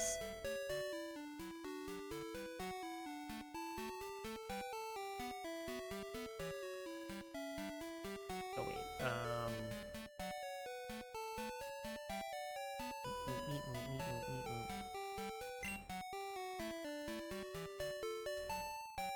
Woo! Menus! See, there we go. I finally put them together, Cole.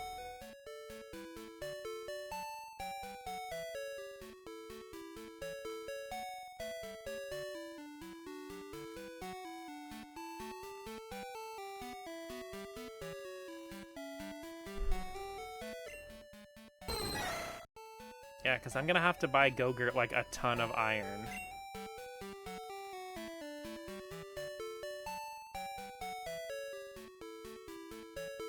Flag, Flops, Marmalade, Zops, Oreo, Circus Peanut, Gumball, Pistachio.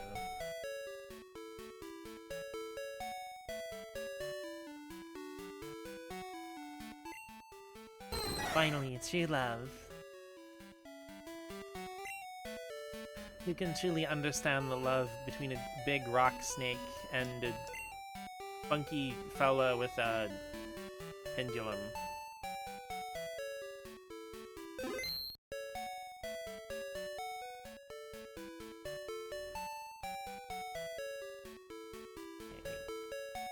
Withdrawal. Then get Melee to C.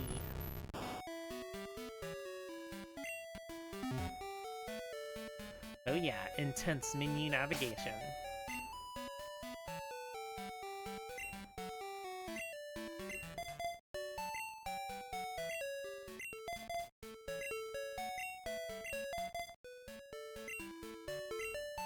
I honestly love all the little Gen 2 sprites. I mean, like, I also very much appreciate how from Gen 3 onward, every Pokemon has its own individual menu sprite.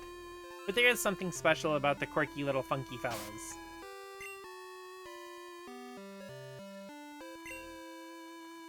Especially the one for Ghost Pokemon.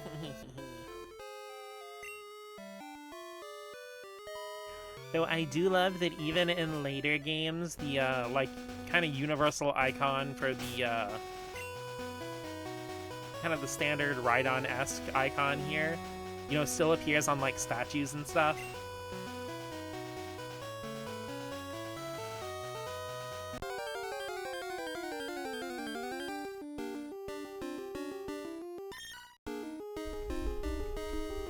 It was weird, like, a lot of older Pokemon stuff played so fast and loose with, like, the universe and world building and continuity and stuff. Because I know some of there's a manga that's Japan exclusive for a lot of reasons, called Pokemon Pocket Monsters. It's a gag manga. and it's ostensibly about Red and his Clefairy and Pikachu. But the Clefairy is like a rude, sarcastic mascot character who talks. And the thing is, like, it just flows on complete gag manga logic constantly. But in the very, very early chapters, there are just a bunch of, like, random extra nonsense Pokemon that never appear again that are added on.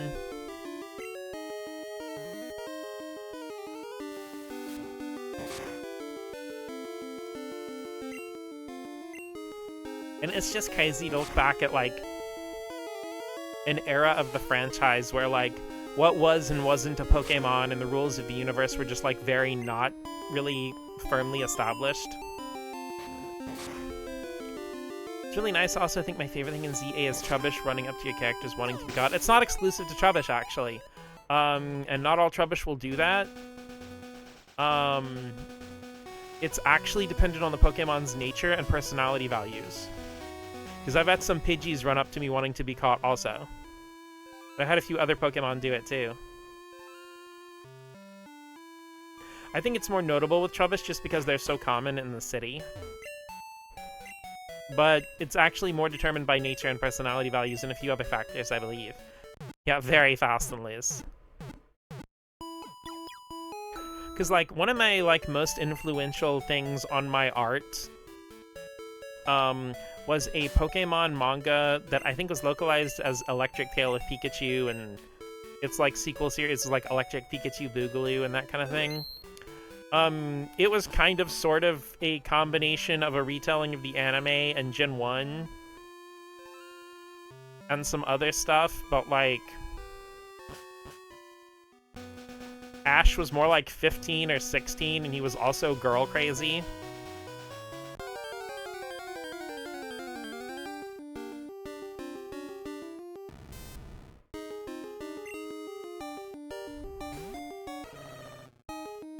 And it has, like, bathhouse scenes and stuff like that, but it also has, like, unfathomably gorgeous art. And, like, at the time when I read it, I had never seen anything that, like, looked that fluid and gorgeously illustrated.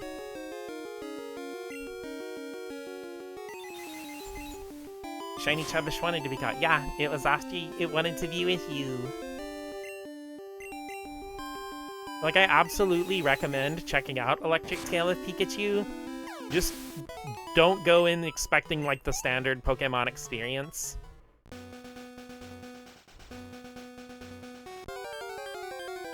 Because you gotta keep in mind, at the time when I read it, I had never seen anything like any of the, like, classic, like, 80s stuff or any of the OVAs. Because Pokemon wasn't necessarily the first anime I ever watched. There was a lot of stuff that I just considered cartoons that I didn't really get the kind of, like, that it was from Japan or something. But it was kind of the thing that kind of put anime and the concept of Japanese media on the roadmap for me.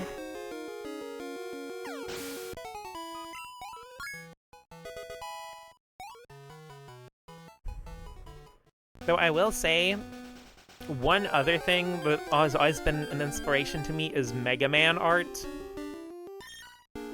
As I say, like, I should say I probably had never seen a comic that was that lavishly illustrated and gorgeous. But I definitely, like, another huge influence for a lot of my art was the art for Mega Man 8 and Mega Man X4.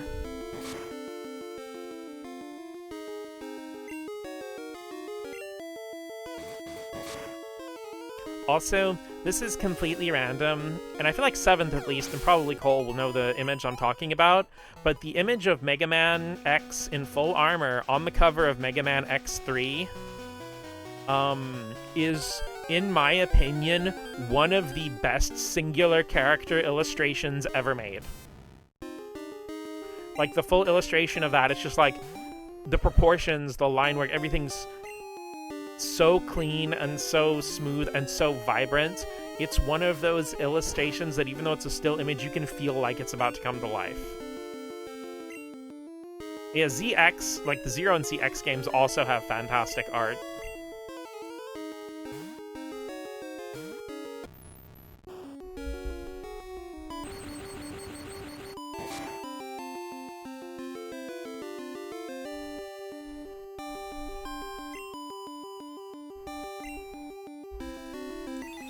Okay, I'm gonna look it up and double check real quick to make sure that's the one I'm thinking of.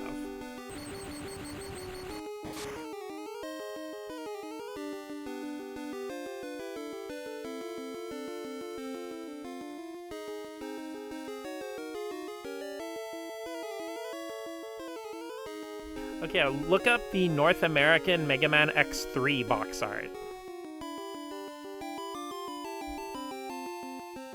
For the Super Nintendo version. Oh, sneezed when I mentioned the game. Sorry. Yeah, the North American Mega Man X3 box art for Super Nintendo. That specific illustration of X, because the full illustration's available online.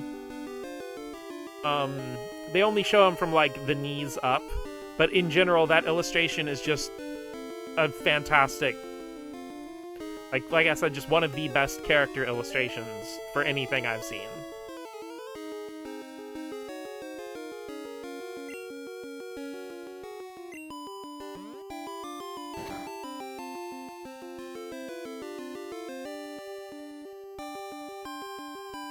Yeah, like, the background I'm not too worried about because, like, the background is completely separate from that specific piece of character art.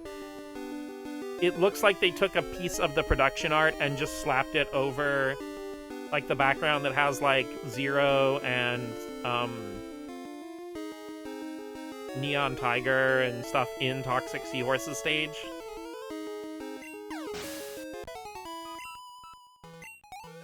Granted, I love X3 much more than most people do.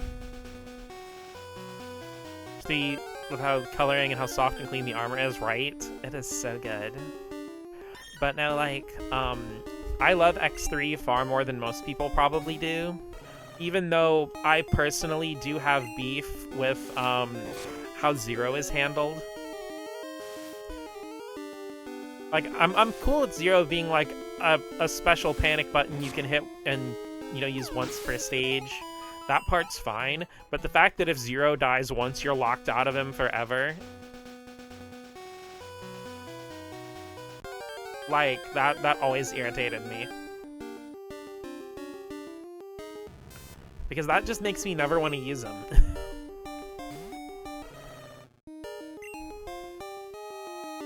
Though the part where you get to play as him in the intro stage is pretty freaking awesome.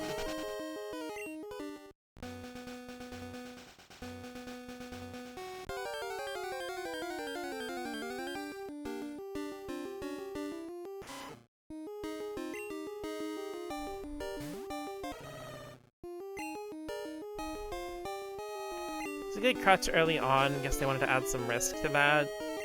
Kinda. And yeah, there's also the fact that, like, once you get more and more upgraded, you will easily, like, not necessarily always be more powerful than Zero as X, but you will definitely have better endurance. God damn it.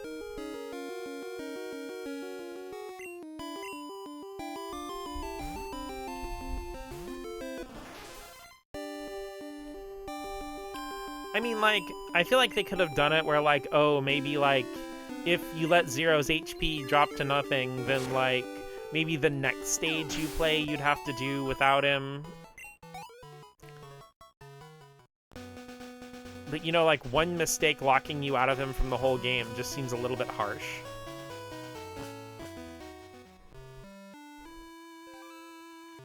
You know, just give him, like, 1 or 2 stages to hide himself to repair himself or whatever.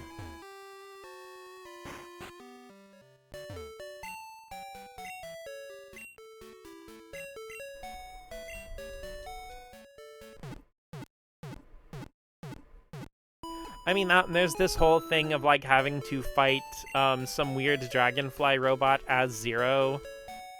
And then it'll, like, it's the only boss in the game you can fight as Zero. It's in Sigma's Fortress. And when you win, it'll, like, collide with Zero and explode. And there'll be a little cutscene where he gives X the Z-Saber. Thankfully, Zero doesn't die, but you still can't summon him again for the rest of the game. Mutsumi Inomata made me obsessed with watercolor art. Oh, she was amazing. Hello, it's me, Alan. Lots, are you raising your Pokemon properly? I read in a book that you should raise any Pokemon you catch with love and care. By the way, a wild Hoothoot escaped on me yesterday. Computational error on my part. See you later.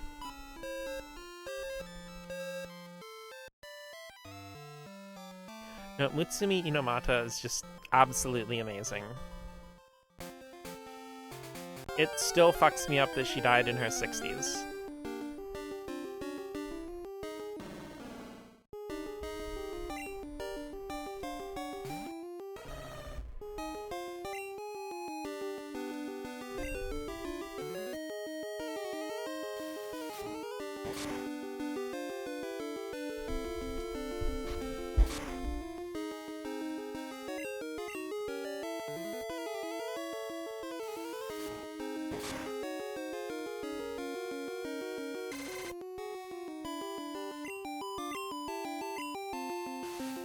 Yeah, because I mean, like, I always think about production lead times and stuff, so it's weird that we're kind of still getting new content from people that passed away, which in a way is kind of magical.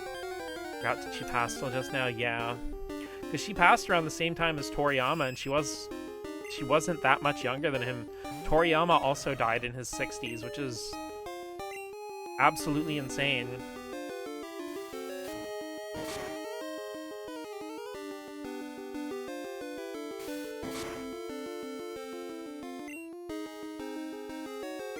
But, you know, I also think about the fact that neither of them were that far in age from my mom either. And it's like, it really was a generation of people who got worked to death.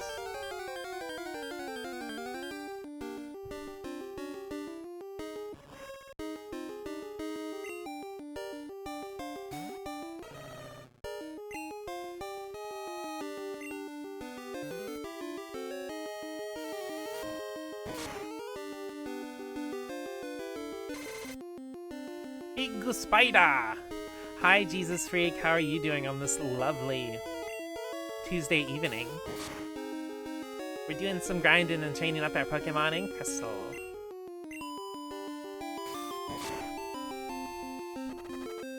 Ah.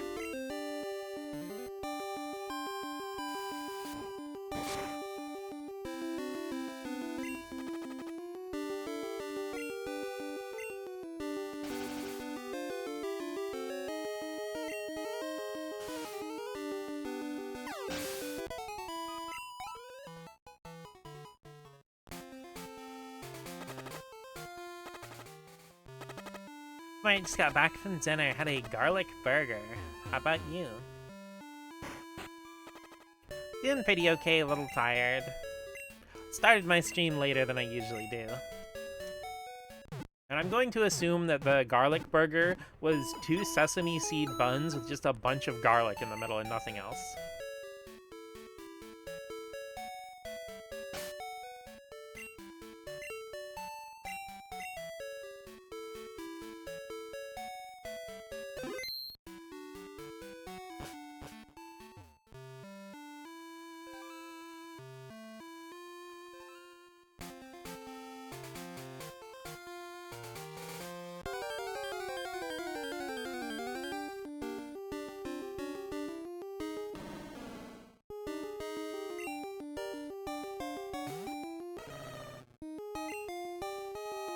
She had I wish it had a garlic aioli sauce, but it's pretty tasty.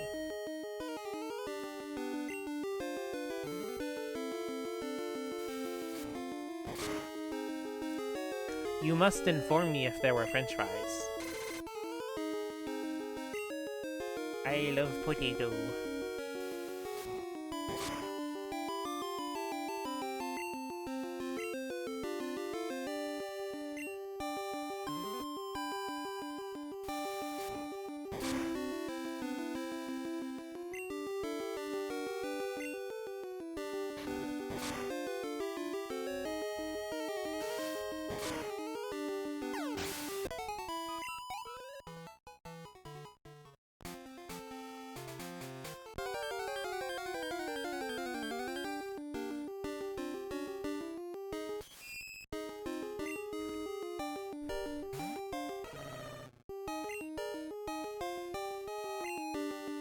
Yeah, Jesus, I don't know if you've been here on my Crystal streams before, but we've already beaten, like, all the gyms and the Elite Four and everything, so the only thing we really have left to do in the game story-wise is to defeat Red. But before I do that, I want to get as many Pokemon in my Pokedex as possible.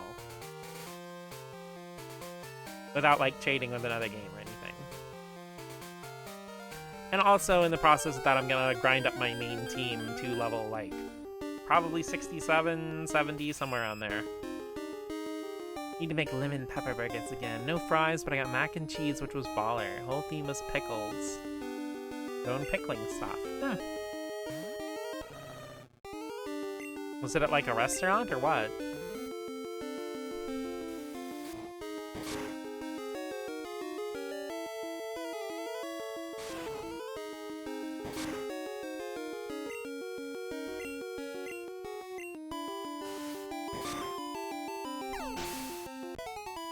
Getcha. Been to one a while back, wasn't there for long. Yeah, I do remember you showing up, but I don't remember what stream it was for. I apologize. But yeah, the thing is that this, like, I know there are quicker and more efficient ways if I just want to max out the Pokédex, but that's not the point. It's like, a part of it is to have, like, the chill vibes, and also be able to, like, actually see each Pokemon in action, you know, with their moves and their movesets and their abilities and everything.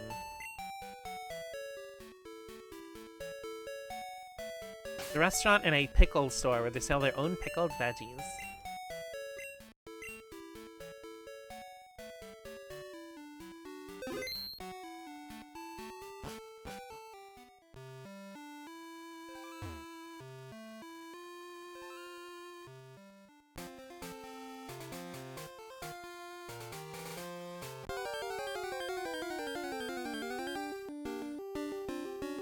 They have wings with their pickling spices on it. It's really good. Okay.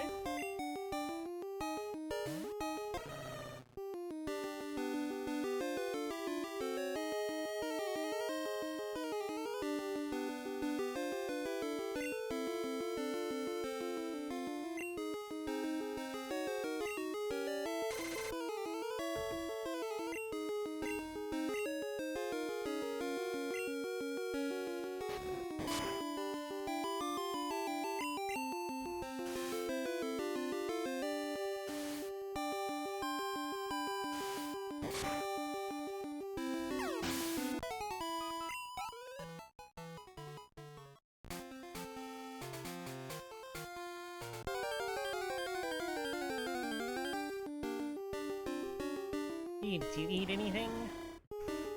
Well, I've been craving pizza for a while, and this is the first time in a couple days I've been able to go to the grocery store because I've been snowed in. So I had myself a nice Red Baron pizza. Well, it wasn't really a Red Baron pizza, because Red Baron has these, like, French bread pizzas that come in a pack of 2, and they don't have any sauce on them. They're like 5 cheese and garlic. But what I do is after I cook them, I have this like great value pizza sauce, and I take a little spoon and like dollop pizza sauce all over the piece of French bread pizza, and it's really yummy.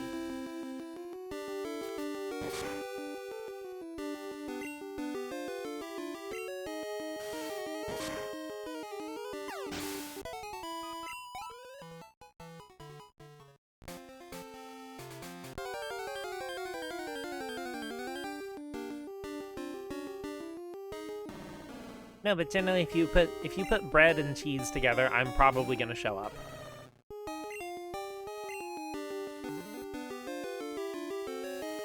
Well, I know you're talking about can't go wrong with Red Baron. I do try to take it easy because I probably don't need to be eating like a whole big pizza, so I tend to buy smaller ones now. Or if I order like Domino's or something, then I'll try to only eat like half of it and put the rest in the fridge for later.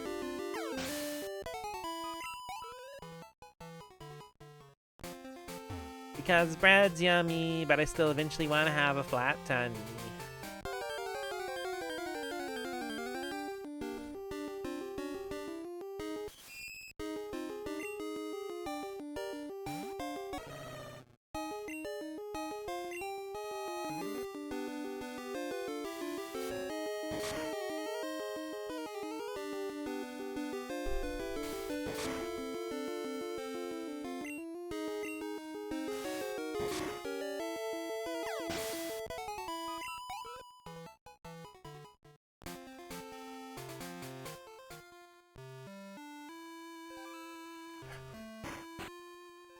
Also, 7th, you bringing up, playing, like, stuff on original hardware and all that kind of reminded me of an observation, because you did mention Crystal, is that, like, with Nintendo's handhelds, I feel like the original hardware they're released for is almost always the least optimal way to play most of the games.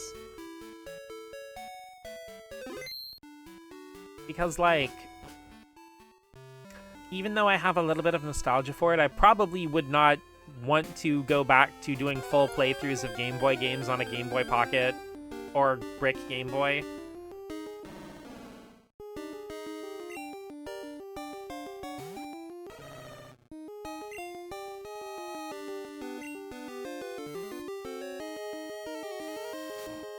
And then, like, with Game Boy Color, most of the time I'd rather play that on a GBA SP. Or, you know, in a lot of cases, I'd rather just use the GameCube's Game Boy player.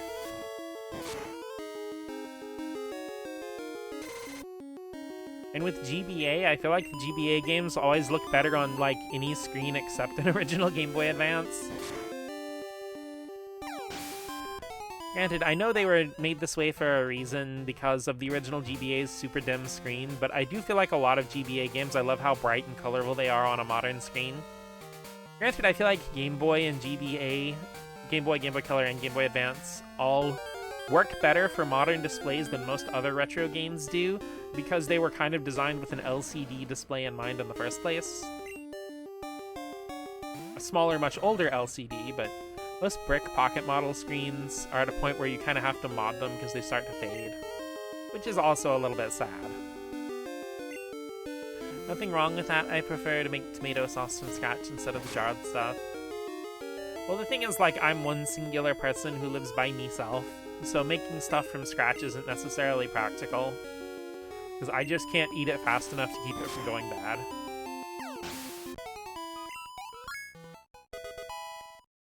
Well, Rip having a nice amount of HP.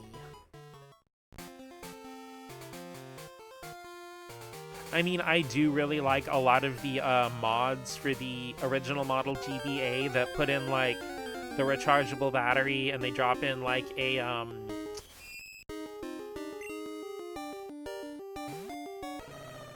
can't think of what they're called, but, like, the modern LCD panels.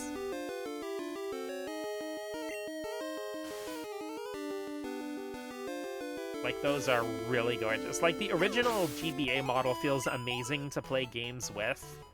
It's just that screen is, like, so freaking dim. Something I used to make every now and then was chopped zucchini and squash with V8. Just season it and boil it out of the water with V8 to make it more like a sauce. I don't know if I would ever do anything like that. I'm not very good at eating vegetables.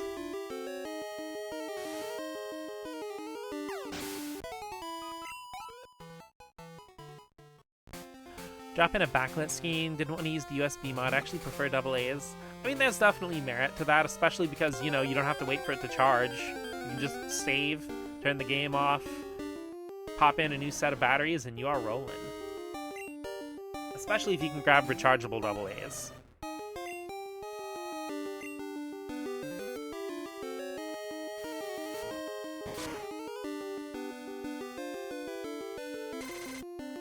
Also, you know what's fucking crazy that I learned a couple years ago? I'm sure you're probably familiar that the original model of Game Gear is pretty infamous for chewing through, like, 6 AA batteries in, like, 2 or 3 hours. And the reason for that is actually insane. The Game Gear screen is not naturally backlit. It is a regular non-lit LCD screen with a freaking fluorescent light bulb behind it. And that fluorescent light bulb is what chews through batteries so fast. Because if you take out the whole bulb structure and put in a modern backlit LCD screen, you'll get like 15 or 20 hours out of 6 AA's.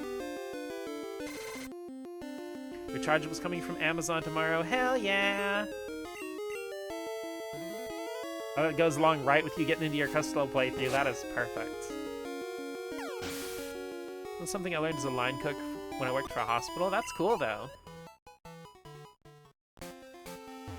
I don't know what it is, but, like, hospital restaurants tend to have some pretty baller food.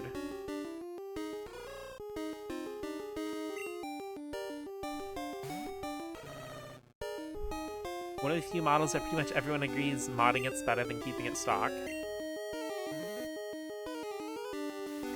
So I will say, like, speaking of modding and screens and stuff, I'm so sad that so many PlayStation 1, like PS1 LCD flip-top screens, because I've always wanted an official stock one, and they're just so expensive now because early on people used them for so many mod projects. Never knew. I remember it had a laughable battery life, but I never knew it had a light bulb inside. I know, it's pretty good. Like, I was pretty shocked when I figured it out, when I found out too. Though, for me personally, when I had my Game Gear when I was super little, I would just plug it in,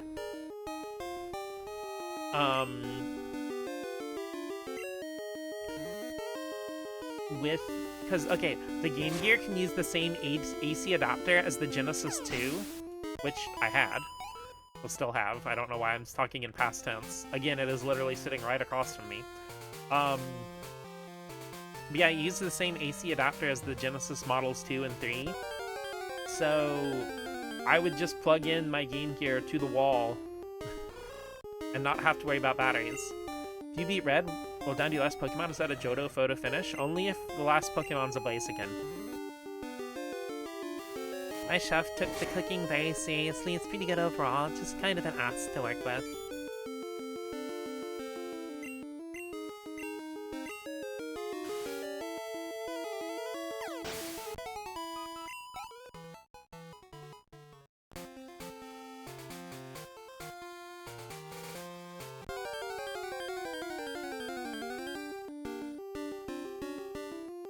Capacitors in mine died and the screen doesn't work, been meaning to get it repaired and fitted with a backlit screen. I need to do that for my Game Gear as well, because it also had a capacitor failure a couple of years ago.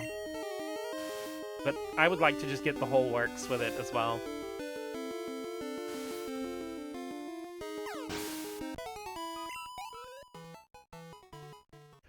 Like I said, I don't think I'd worry about trying to get a rechargeable battery in it or anything, or a USB mod for it. But, you know, just being able to have the newer screen and make it more power efficient that way would probably be more than enough. Granted, I've always really wanted a consoleized Game Gear.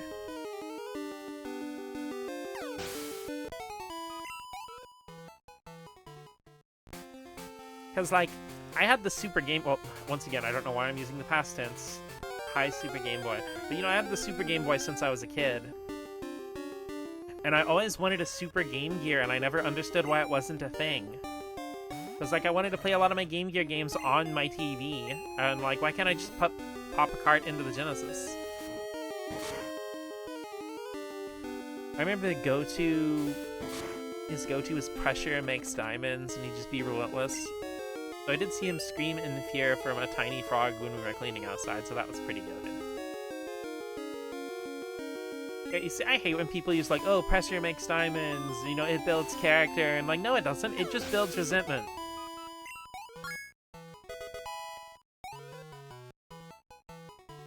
Isn't it a Master System adapter for the Genesis but never a Game Gear one? Okay, here's the craziest thing, they made a Master System adapter for the Game Gear. So you could play Master System games on Game Gear, but not Game Gear games on Master System or Genesis.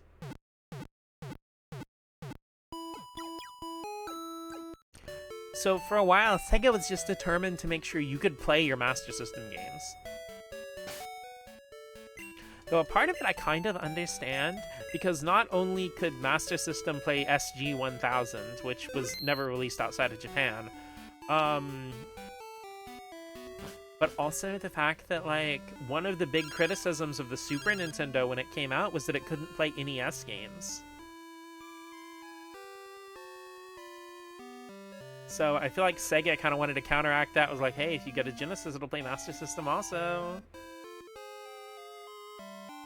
Though interestingly, with the power-based converter for the Genesis, I don't think the power-based converter has any actual hardware on the inside. because I'm fairly sure the Genesis has everything it needs built in to play Master System games. The power-based converter is mostly just a cartridge adapter, if I recall correctly. Do admire the commitment to backwards compatibility. It always made me sad that the Dreamcast couldn't play Saturn or Sega CD. I understand why, but I'm always like, oh man. Good evening, Mots. It's me, Wade. Are you awake? I found all kinds of berries. If you want, I'll share some with you. I'll be waiting at Route 31.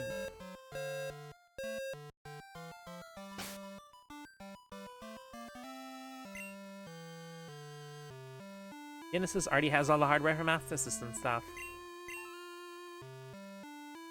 Oh, really cool thing. You guys are probably already, well, at least I'm sure 7th and Cole are probably already aware of this, but like, with the Japanese Master System, it had an FM module, which you could get like an FM soundtrack instead of the usual PSG soundtrack for, that was the normal for Master System and Game Gear.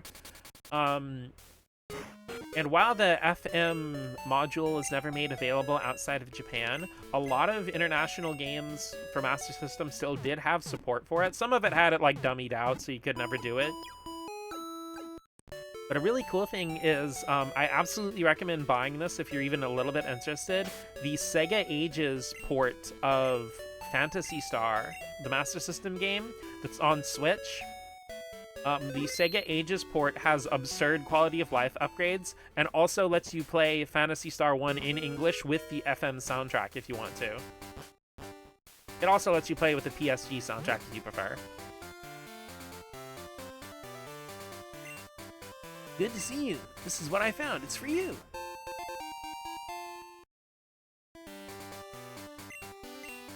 You'll hear from me as soon as I find anything you might like.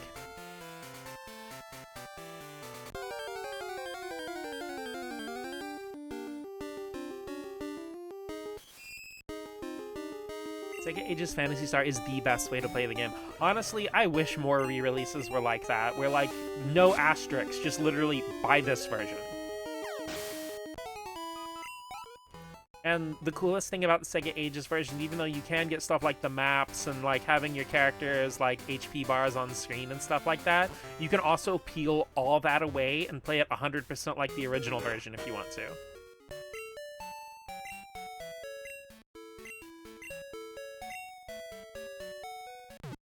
Yep, exactly. You can just turn the QL off if you want a pure version.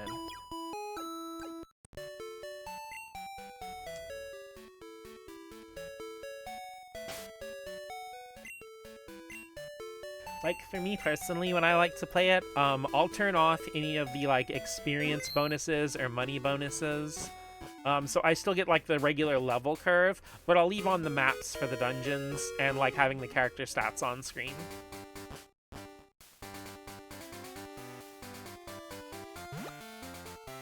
Yeah, no, that version of Phantasy Star is absolutely fantastic. Like, Jesus Freak, if you are in the mood for one of the best 8-bit RPGs and the best way to play it, the Sega Ages version is literally only $8.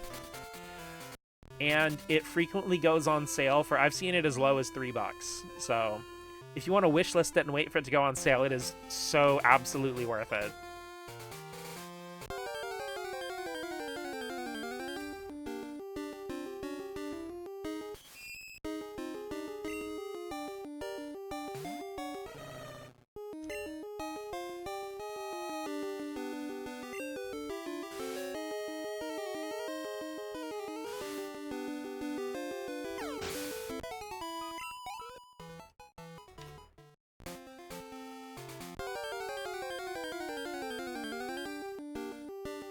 Also, speaking of old school RPGs, that just made me randomly think about the fact that, like,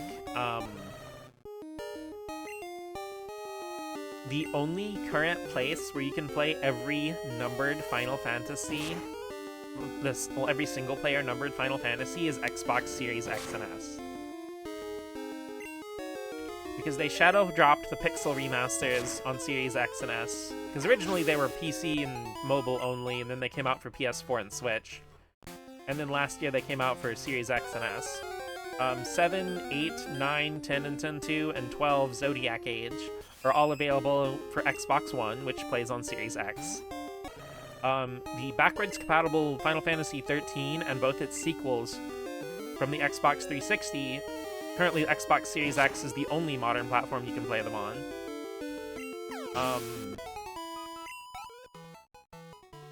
And Final Fantasy 16 also shadow dropped for Series X and S late last year.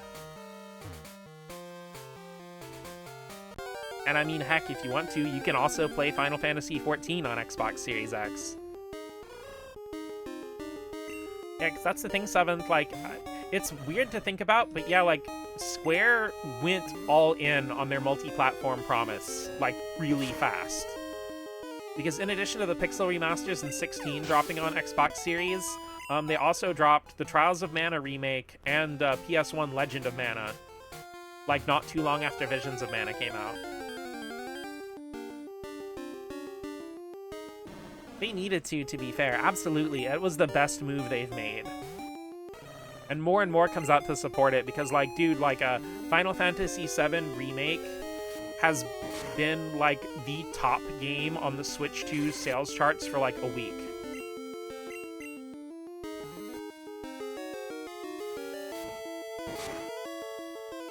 And the craziest and awesome part is when Final Fantasy Remake's Xbox Series version came in the top 10, and like a single-player Japanese game being on the top of the Xbox charts is fucking insane. Like, it is hard to express how crazy that actually is.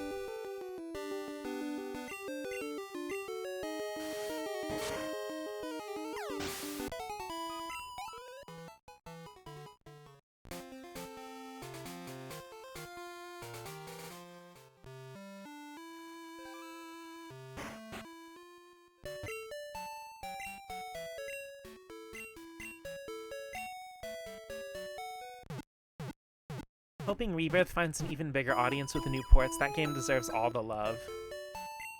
Well, that's the thing, is like, I feel like people who are super hardcore enthusiastic about games and people who game exclusively on PlayStation are not the direct circle of a Venn diagram that they once used to be.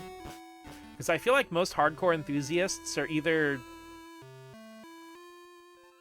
Well, okay, let's say for modern consoles, I feel like the greater majority of hardcore enthusiasts are Nintendo and PC only.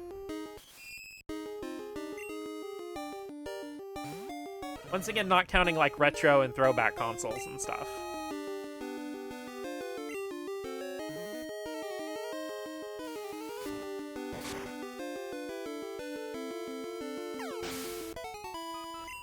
And I just feel like the kind of people who were gonna buy and fall in love with Rebirth just weren't really super into PlayStation 5 at the time.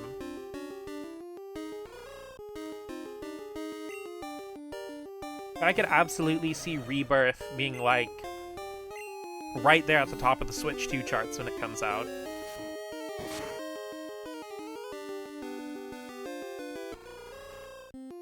Also, can we talk about how absolutely kick-ass it is that not only was Remake only $40 MSRP, but if you pre-ordered the digital version, not a deluxe version, just the standard digital version for Xbox Series or Switch 2, you just got a digital copy of the original Final Fantasy VII for Switch or Xbox One.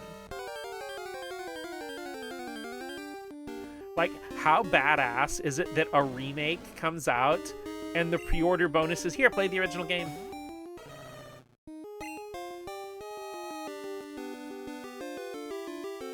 Yep, they give it out on Xbox also. There was no physical Xbox version, so Switch 2 is the only one that got the free bonus pack of Magic the Gathering cards.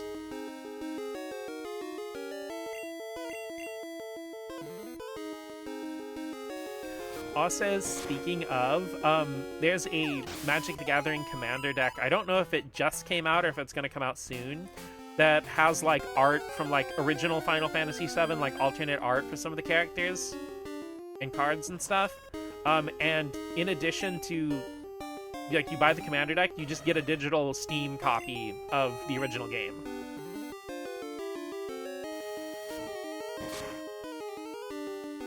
Square's like, you're gonna play Final Fantasy VII. Though interestingly, there's a new Steam version of Final Fantasy VII that's gonna come out. I think like later this month. And if you already own Final Fantasy VII on Steam, like the 2013 release, you'll just get a free upgrade. But they are gonna delist the 2013 version off of Steam stores after the new one launches. And you'll still, but if you already own 2013, you'll still be able to play either one. You'll just, in addition to owning the 2013 release, you'll also get the new release. But I will say that that original 2013 PC release of Final Fantasy VII, I think, is right now like $5 on Steam. So if you don't have it, that'd be a great time, because you'll get the upgraded version and you'll have access to the 2013 version. I will say the 2013 version of Final Fantasy VII that's been available on Steam isn't the best, because it really is just a fast and loose, like, it's basically the 1998 Eidos PC version, modified to work with modern controllers. But, like, it doesn't even have modern button prompts or anything.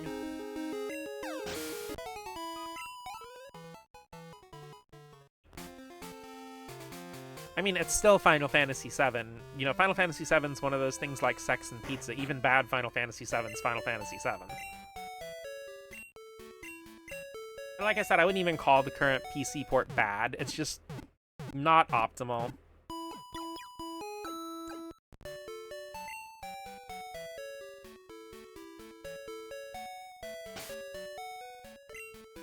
And I apologize, Jeremy Parrish, for stealing your Sex and Pizza joke. But it's a really good joke.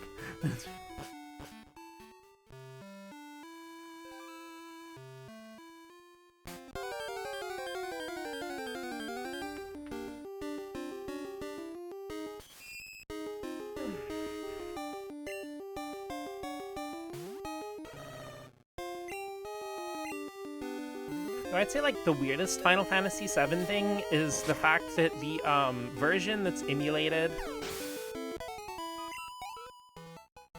on specifically the PlayStation Classic, for some reason, messed up the battle switches. They don't have, like, that afterglow blurring effect. The screen just kind of turns. As Jeremy Parrish zingers are like peak zingers. They're like those red ones that are always floating around bonus barrels.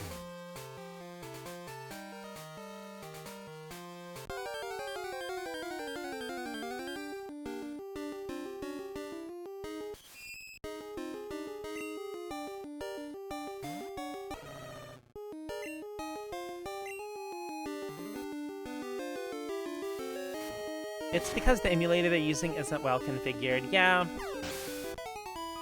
I mean, like, the PlayStation Classic, even though I do have a very big soft spot for it, it is very clear that they rushed it to market with whatever they could find, and they put zero thought into the game library.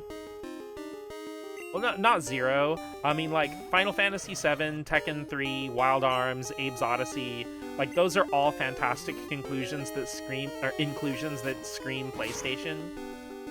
And I can understand, like, Jumping Flash and Battle Arena Toshinden are really, like, iconic first-year titles.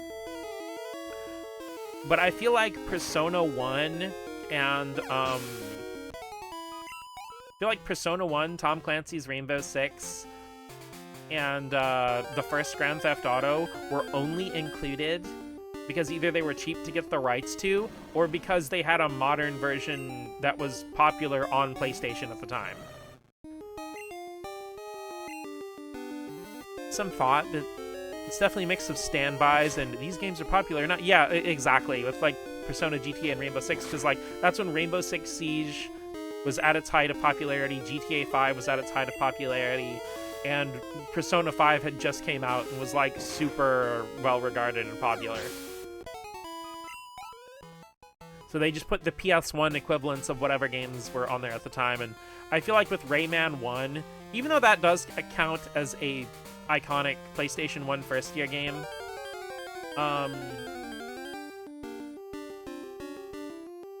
No, like, Persona 1, I feel like was them accidentally stumbling into solid gold. Because even when the PlayStation Classic came out, it was, at $99, it would have been still cheaper to buy 2 PlayStation Classics than 1 PS1 copy of Persona 1.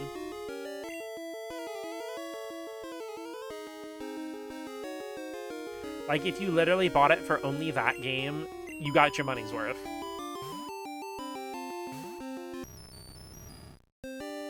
Because another one, like, I don't think it's as expensive now since it's on PlayStation Network, but that was also the first ever re-release of Intelligent Cube.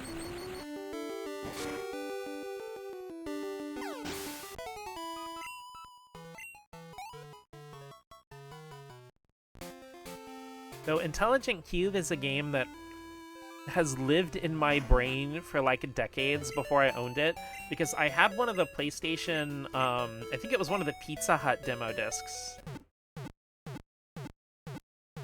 And it had a demo of Intelligent Cube and the game just stuck with me. There's just something about it. So I was actually thrilled that it was on the PlayStation Classic. Believe it or not, that was one of the biggest selling points to me, aside from Persona 1 as well. Actually, I'm pretty sure the PlayStation Classic's the first re-release of the PlayStation 1 version of Tekken 3, because the only other Tekken 3 re-release was as a bonus in Tekken 5, but that was the arcade version. So that means it didn't have all the characters, and it didn't have all the extra content like Tekken Force or Tekken Ball or any of that stuff. Tekken 3 is crazy because looking back, it really did set the standard for just fighting games having ludicrous amounts of cool extra content.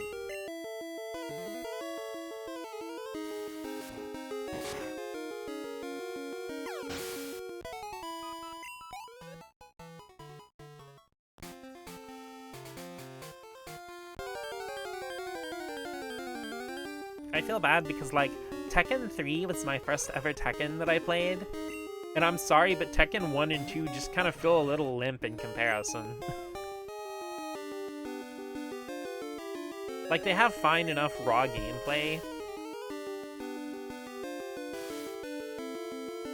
It also doesn't help that I don't particularly like any of the Tekken 1 or 2 characters very much. Because honestly, like,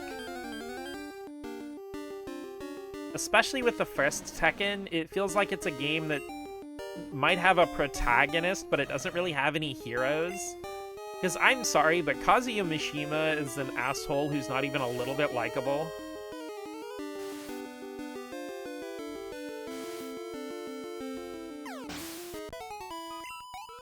But then again, that's probably the reason why Jean and Xiaomu are the ones who show up in stuff like Project Cross Zone.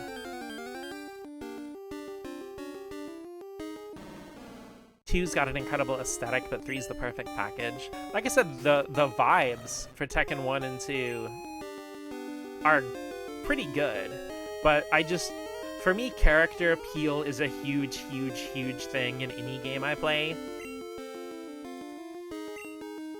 Red Tekken and must mention Kunimitsu, thank you for listening.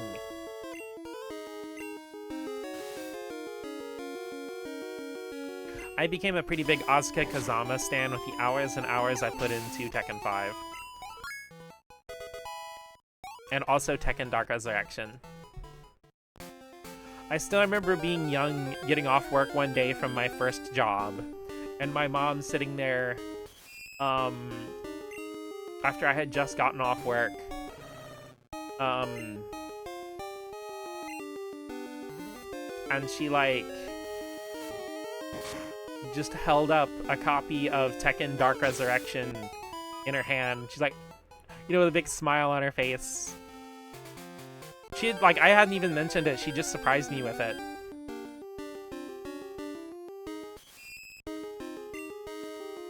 Like, she hadn't even mentioned, like, getting me a game or anything. And I still remember just, like, I'm pretty sure it was in the winter, because I remember curling up in front of this big electric fireplace heater we had, and just being hunched over my PSP playing Tekken for like an hour and a half, and Mom's like, you should eat some dinner. Dark Resurrection on a handheld felt like literal... Dude, it felt so unreal.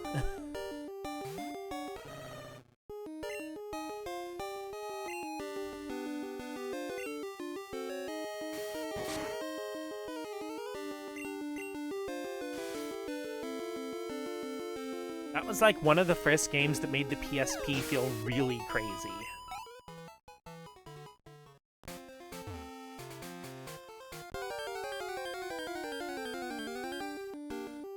It's like, you know, there weren't any compromises or, you know, like weird sprite stuff or stutter. It's just like, this was just Tekken on a handheld machine. Like, what?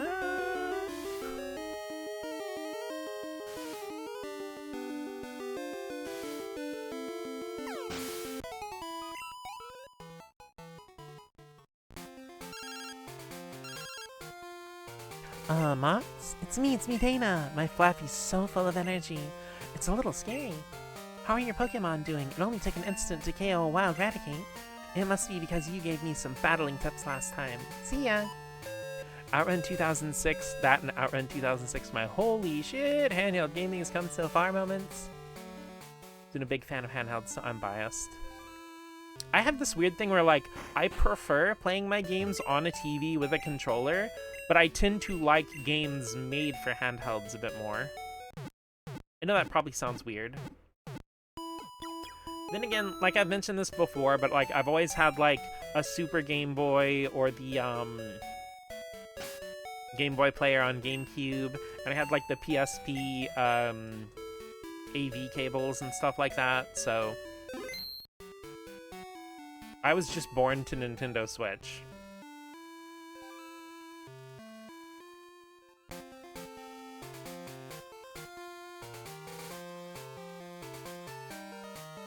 The craziest thing that I learned, though, speaking of that, is that one of the early design ideas for the PlayStation Vita were having it have an HDMI output dock that the charging dock also have HDMI output, and then you could play your Vita games on the TV with a PlayStation 3 controller.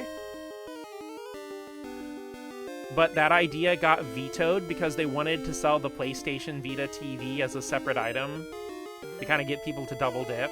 So, like, literally corporate greed, like, dude, imagine if PlayStation had just had the Switch freaking 5 years early.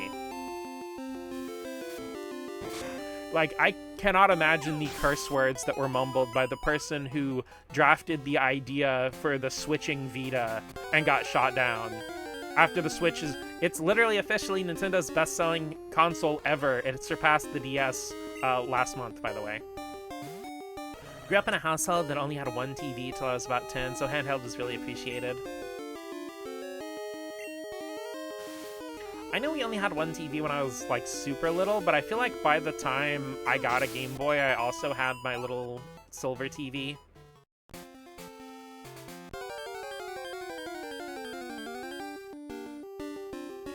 Probably thought of the Sega Nomad, and like, nah. I mean, the Sega Nomad's pretty badass, though, because, like, you can just hook up the Model 2 Genesis AV cables and adapter, and then it has a controller port on the bottom. So a Nomad actually is a fully functioning Genesis. I remember me and my friend played the 3DS Mario Tennis game, went against CPUs on max difficulty, max rounds. It was 6 a.m. with Fresh Prince of Bel-Air reruns. And his dad came to pick him up. That is some premium nostalgia.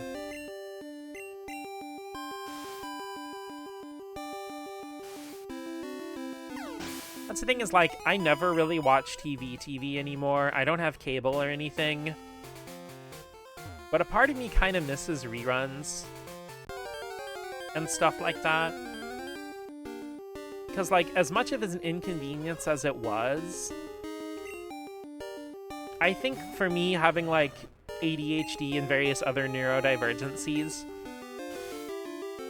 my favorite shows being appointments that I had to show up for that would play no matter what kind of like forced me to discipline myself into watching them.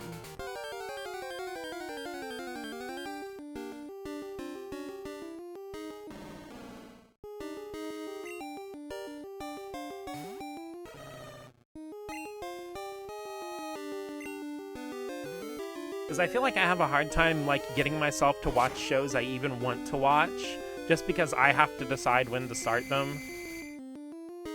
And a really bad neurodivergent thing is the never the right timeism. At least in my experience. Also, I know, Maddie. I know. It's cool. Trust me, I very much understand being socially burnt out. Especially since you were at Witch Stream for, I think, like the full 5 hours. But no, we chill and vibe. You don't always have to be super yappy in chat.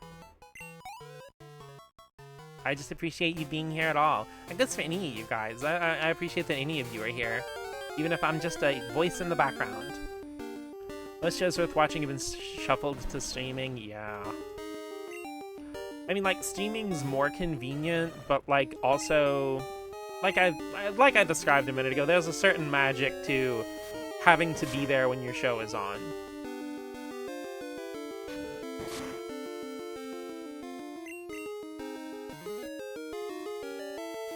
Kind of fizzled out halfway through, I think it's okay.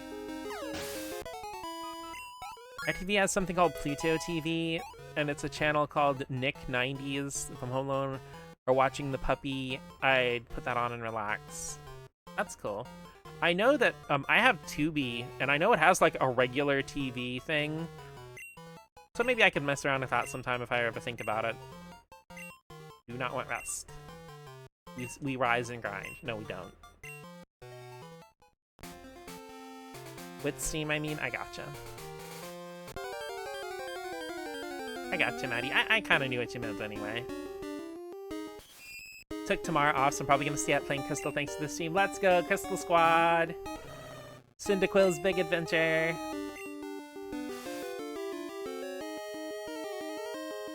I'll be checking Blue Skies to see updates on your team and stuff. Eyes emoji.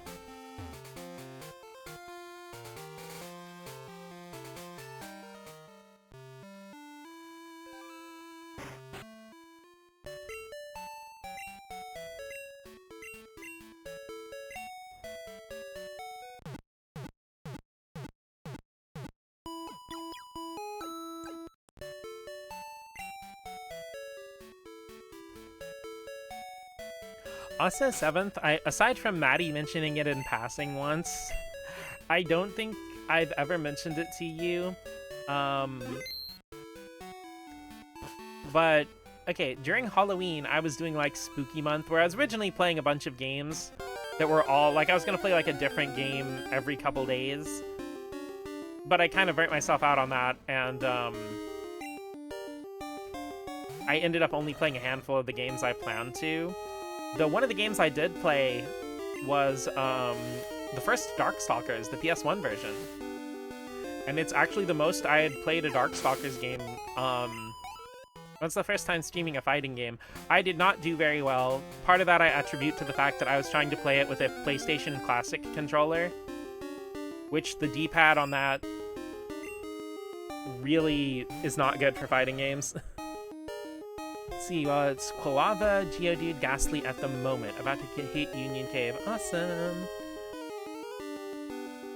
See, probably hang on to that Ghastly at least so you can catch all the legendary beasts. Mom's birthday is tomorrow, so we're gonna be doing something, not sure what. Anticipation, obligation, anxiety. Ugh. Yeah, that is the worst. Absolutely.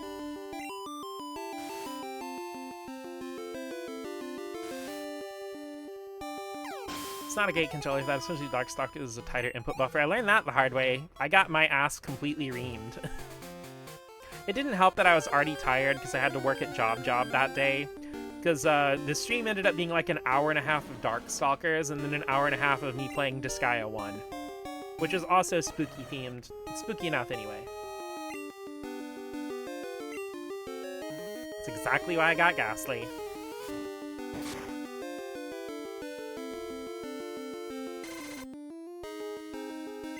Though I do actually want to return to both games. Especially with, like, the controller I have now has a much better D-pad, and I can definitely see myself rolling the inputs a lot better.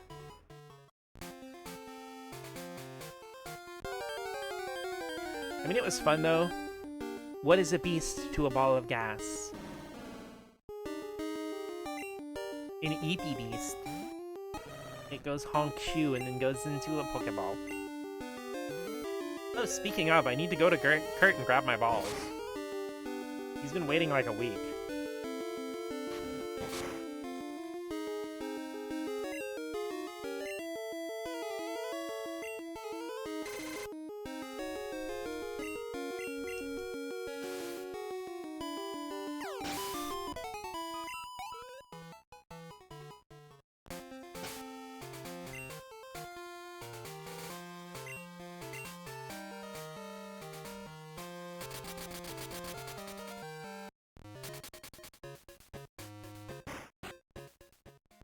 Okay, what flavor of balls do we want today?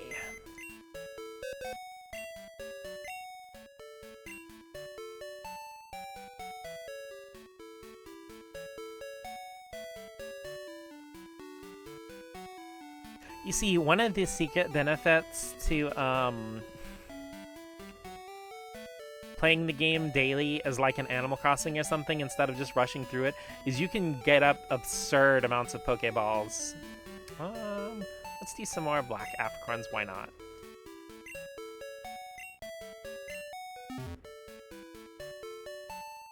Okay, so let's take a look. See here, fast balls, how many do I have? None.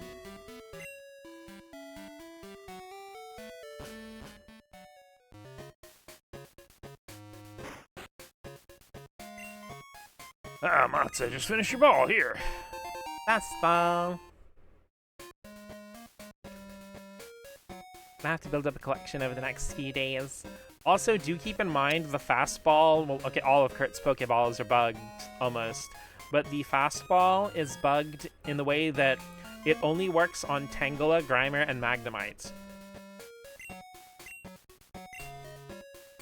Because there are 3 different runaway tables. There's like a 10%, I think 25% and 50%. Fastball's supposed to work on all 3 of them, but it only works on the 10% table. I mean, it can still try to catch other things with it and it can work, but it'll only work with the potency of a regular Pokeball. I'm saying it only gets its boost on Magnemite, Grimer, and Tangela because they're the only ones with the 10% runaway chance.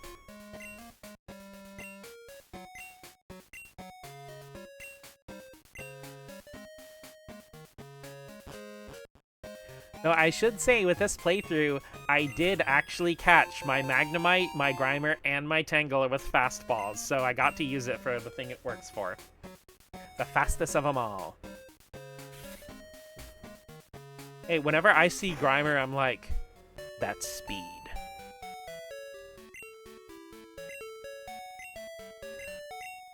I guess I should let you know also for the Kurt balls. Give me a sec, I'll probably just run through them.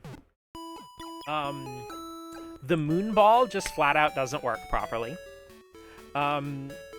Sort of. It's actually a really fascinating bug. The Moon Ball is supposed to have a higher catch rate on Pokemon that evolve with a Moonstone. Though due to a weird, not a glitch or bug, but oversight, it actually works better on Pokemon that evolve using a Burn Heal. Which no Pokemon do, obviously.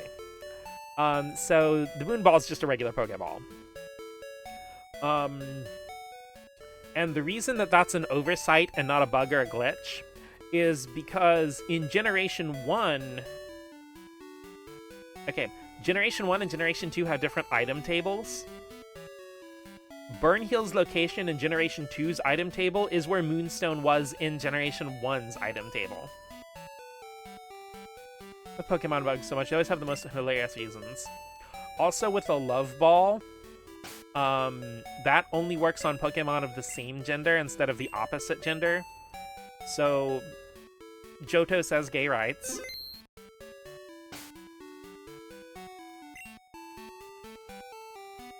See, Level Ball, as far as I know, actually does its job. Friend Ball, as far as I know, does its job.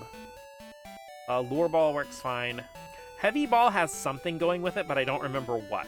I think there's a weird thing in the calculation for that one. So it's mostly the Fast Ball, Love Ball, and Moon Ball.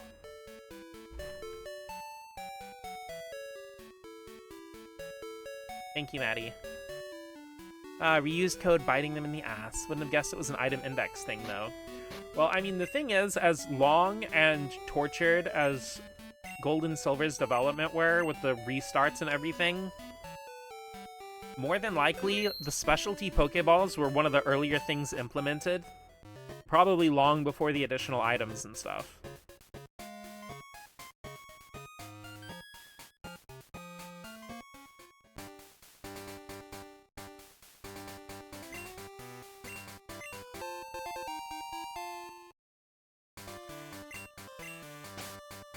Also, it should be noted in pretty much all the other games, the Kurt's Pokeballs are fixed and do work as intended. So it's amazing how well it came together. It's just, I mean, it's just so phenomenal, dude. Like, you cannot, nothing matches Johto's vibes.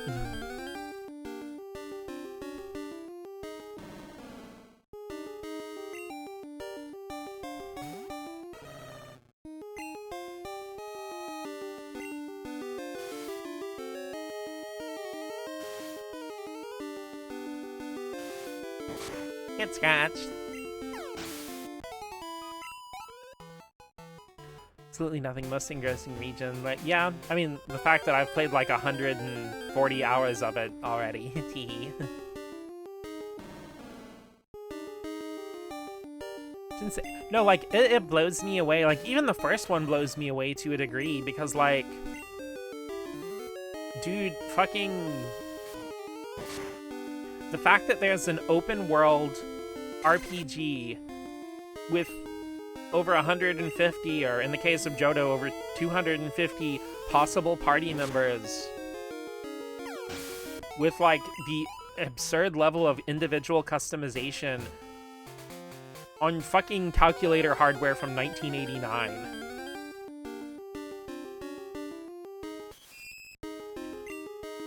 Goes for Gen 1 Kanto too. I can name like maybe one other RPG on the hardware that's remotely that impressive.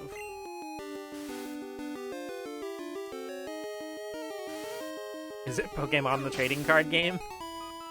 Which is also absurdly impressive that that runs on the original Game Boy.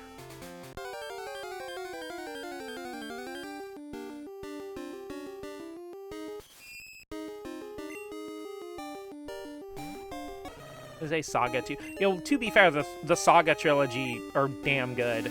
It amazes me that Saga 1 was on Game Boy in its first year.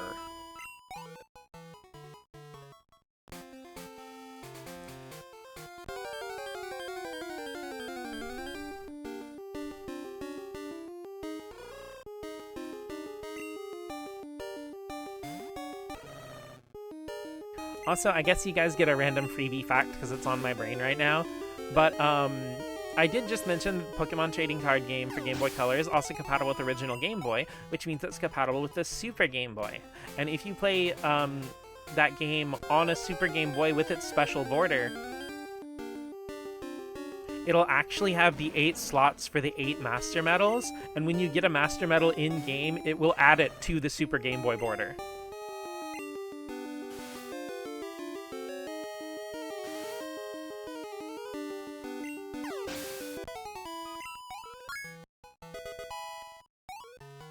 Like, I just have a huge amount of love for any game that does cool shit with the Super Game Boy. Bidoohoney's evolving.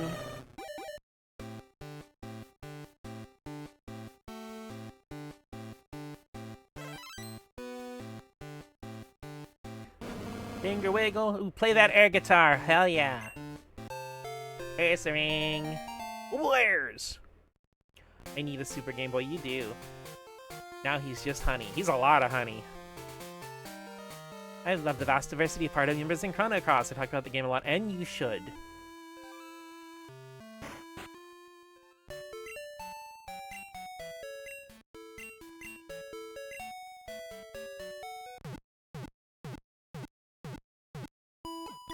Chrono Cross is a work of art. It's divisive and obnoxious, and that makes it even more of a work of art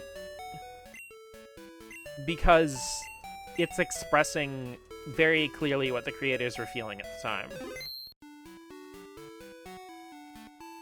Because I don't think any follow-up to Chrono Trigger could be anything but divisive. Because if it didn't become something wild and divisive, then it would just become something safe, and it would live eternally in the shadow of Chrono Trigger. Also, 7th, if you're interested, check on getting the Super Game Boy 2, because neither of the Super Game Boys are region-locked. Super Game Boy 2 was Japan only, but it has complete compatibility with, the Super Game Boy 2 has, like, total compatibility with any region's Game Boy cartridges.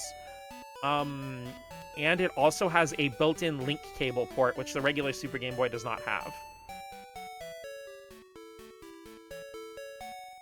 Depending on getting it fixed. Yeah, it also fixed the clock speed issues. Getting cooked in Union Cave.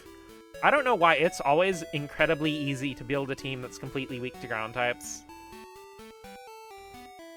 I almost always end up grabbing a Wooper around there just so it can get me through Union Cave because it starts with Water Gun. Hello, Arnie calling. Are you awake now, Mots? Boy, am I glad I caught you. A whole bunch of Yanma have appeared around Route 35. You've got to see this. Let's talk again, huh?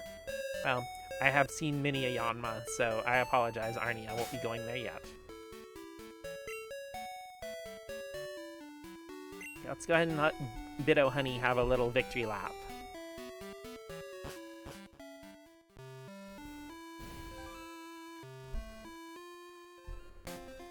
There's a cute kitty on my table all of a sudden.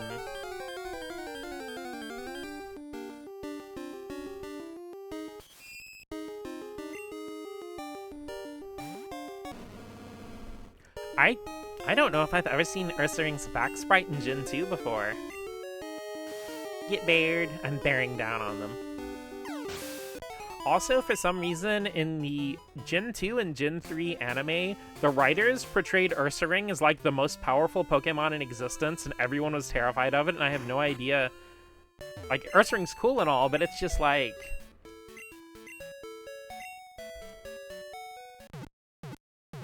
Now, to level up into Ursaluna, give me about 22 years.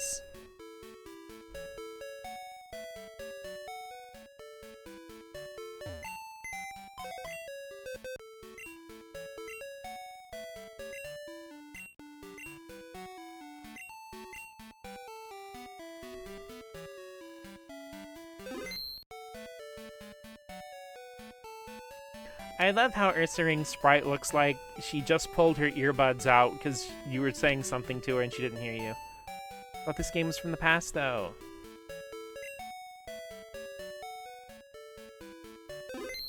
Oh, you see, I see what you did there.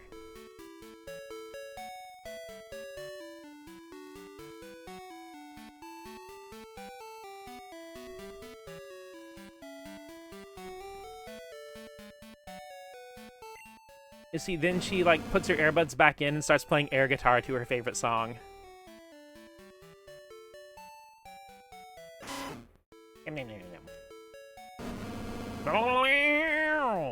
Wild Stallions! Nobody's gonna get that reference, okay.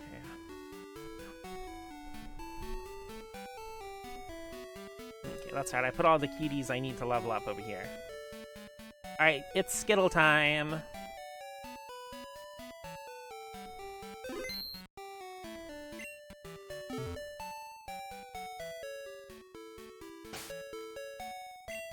Double check to make sure I didn't secretly catch a Nidorina and not notice or something.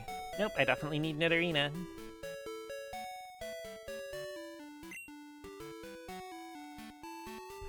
That's why I also love Chrono Cross as the start on the beach area.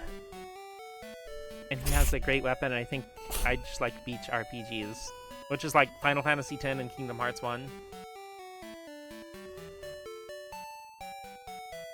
But schnitzeled all over the place. You okay? You're not congested again, are you?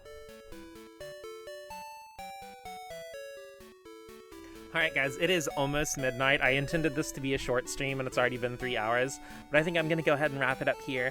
Thank you so much, everybody, for dropping by. Thank you for hanging out. It's been super fun.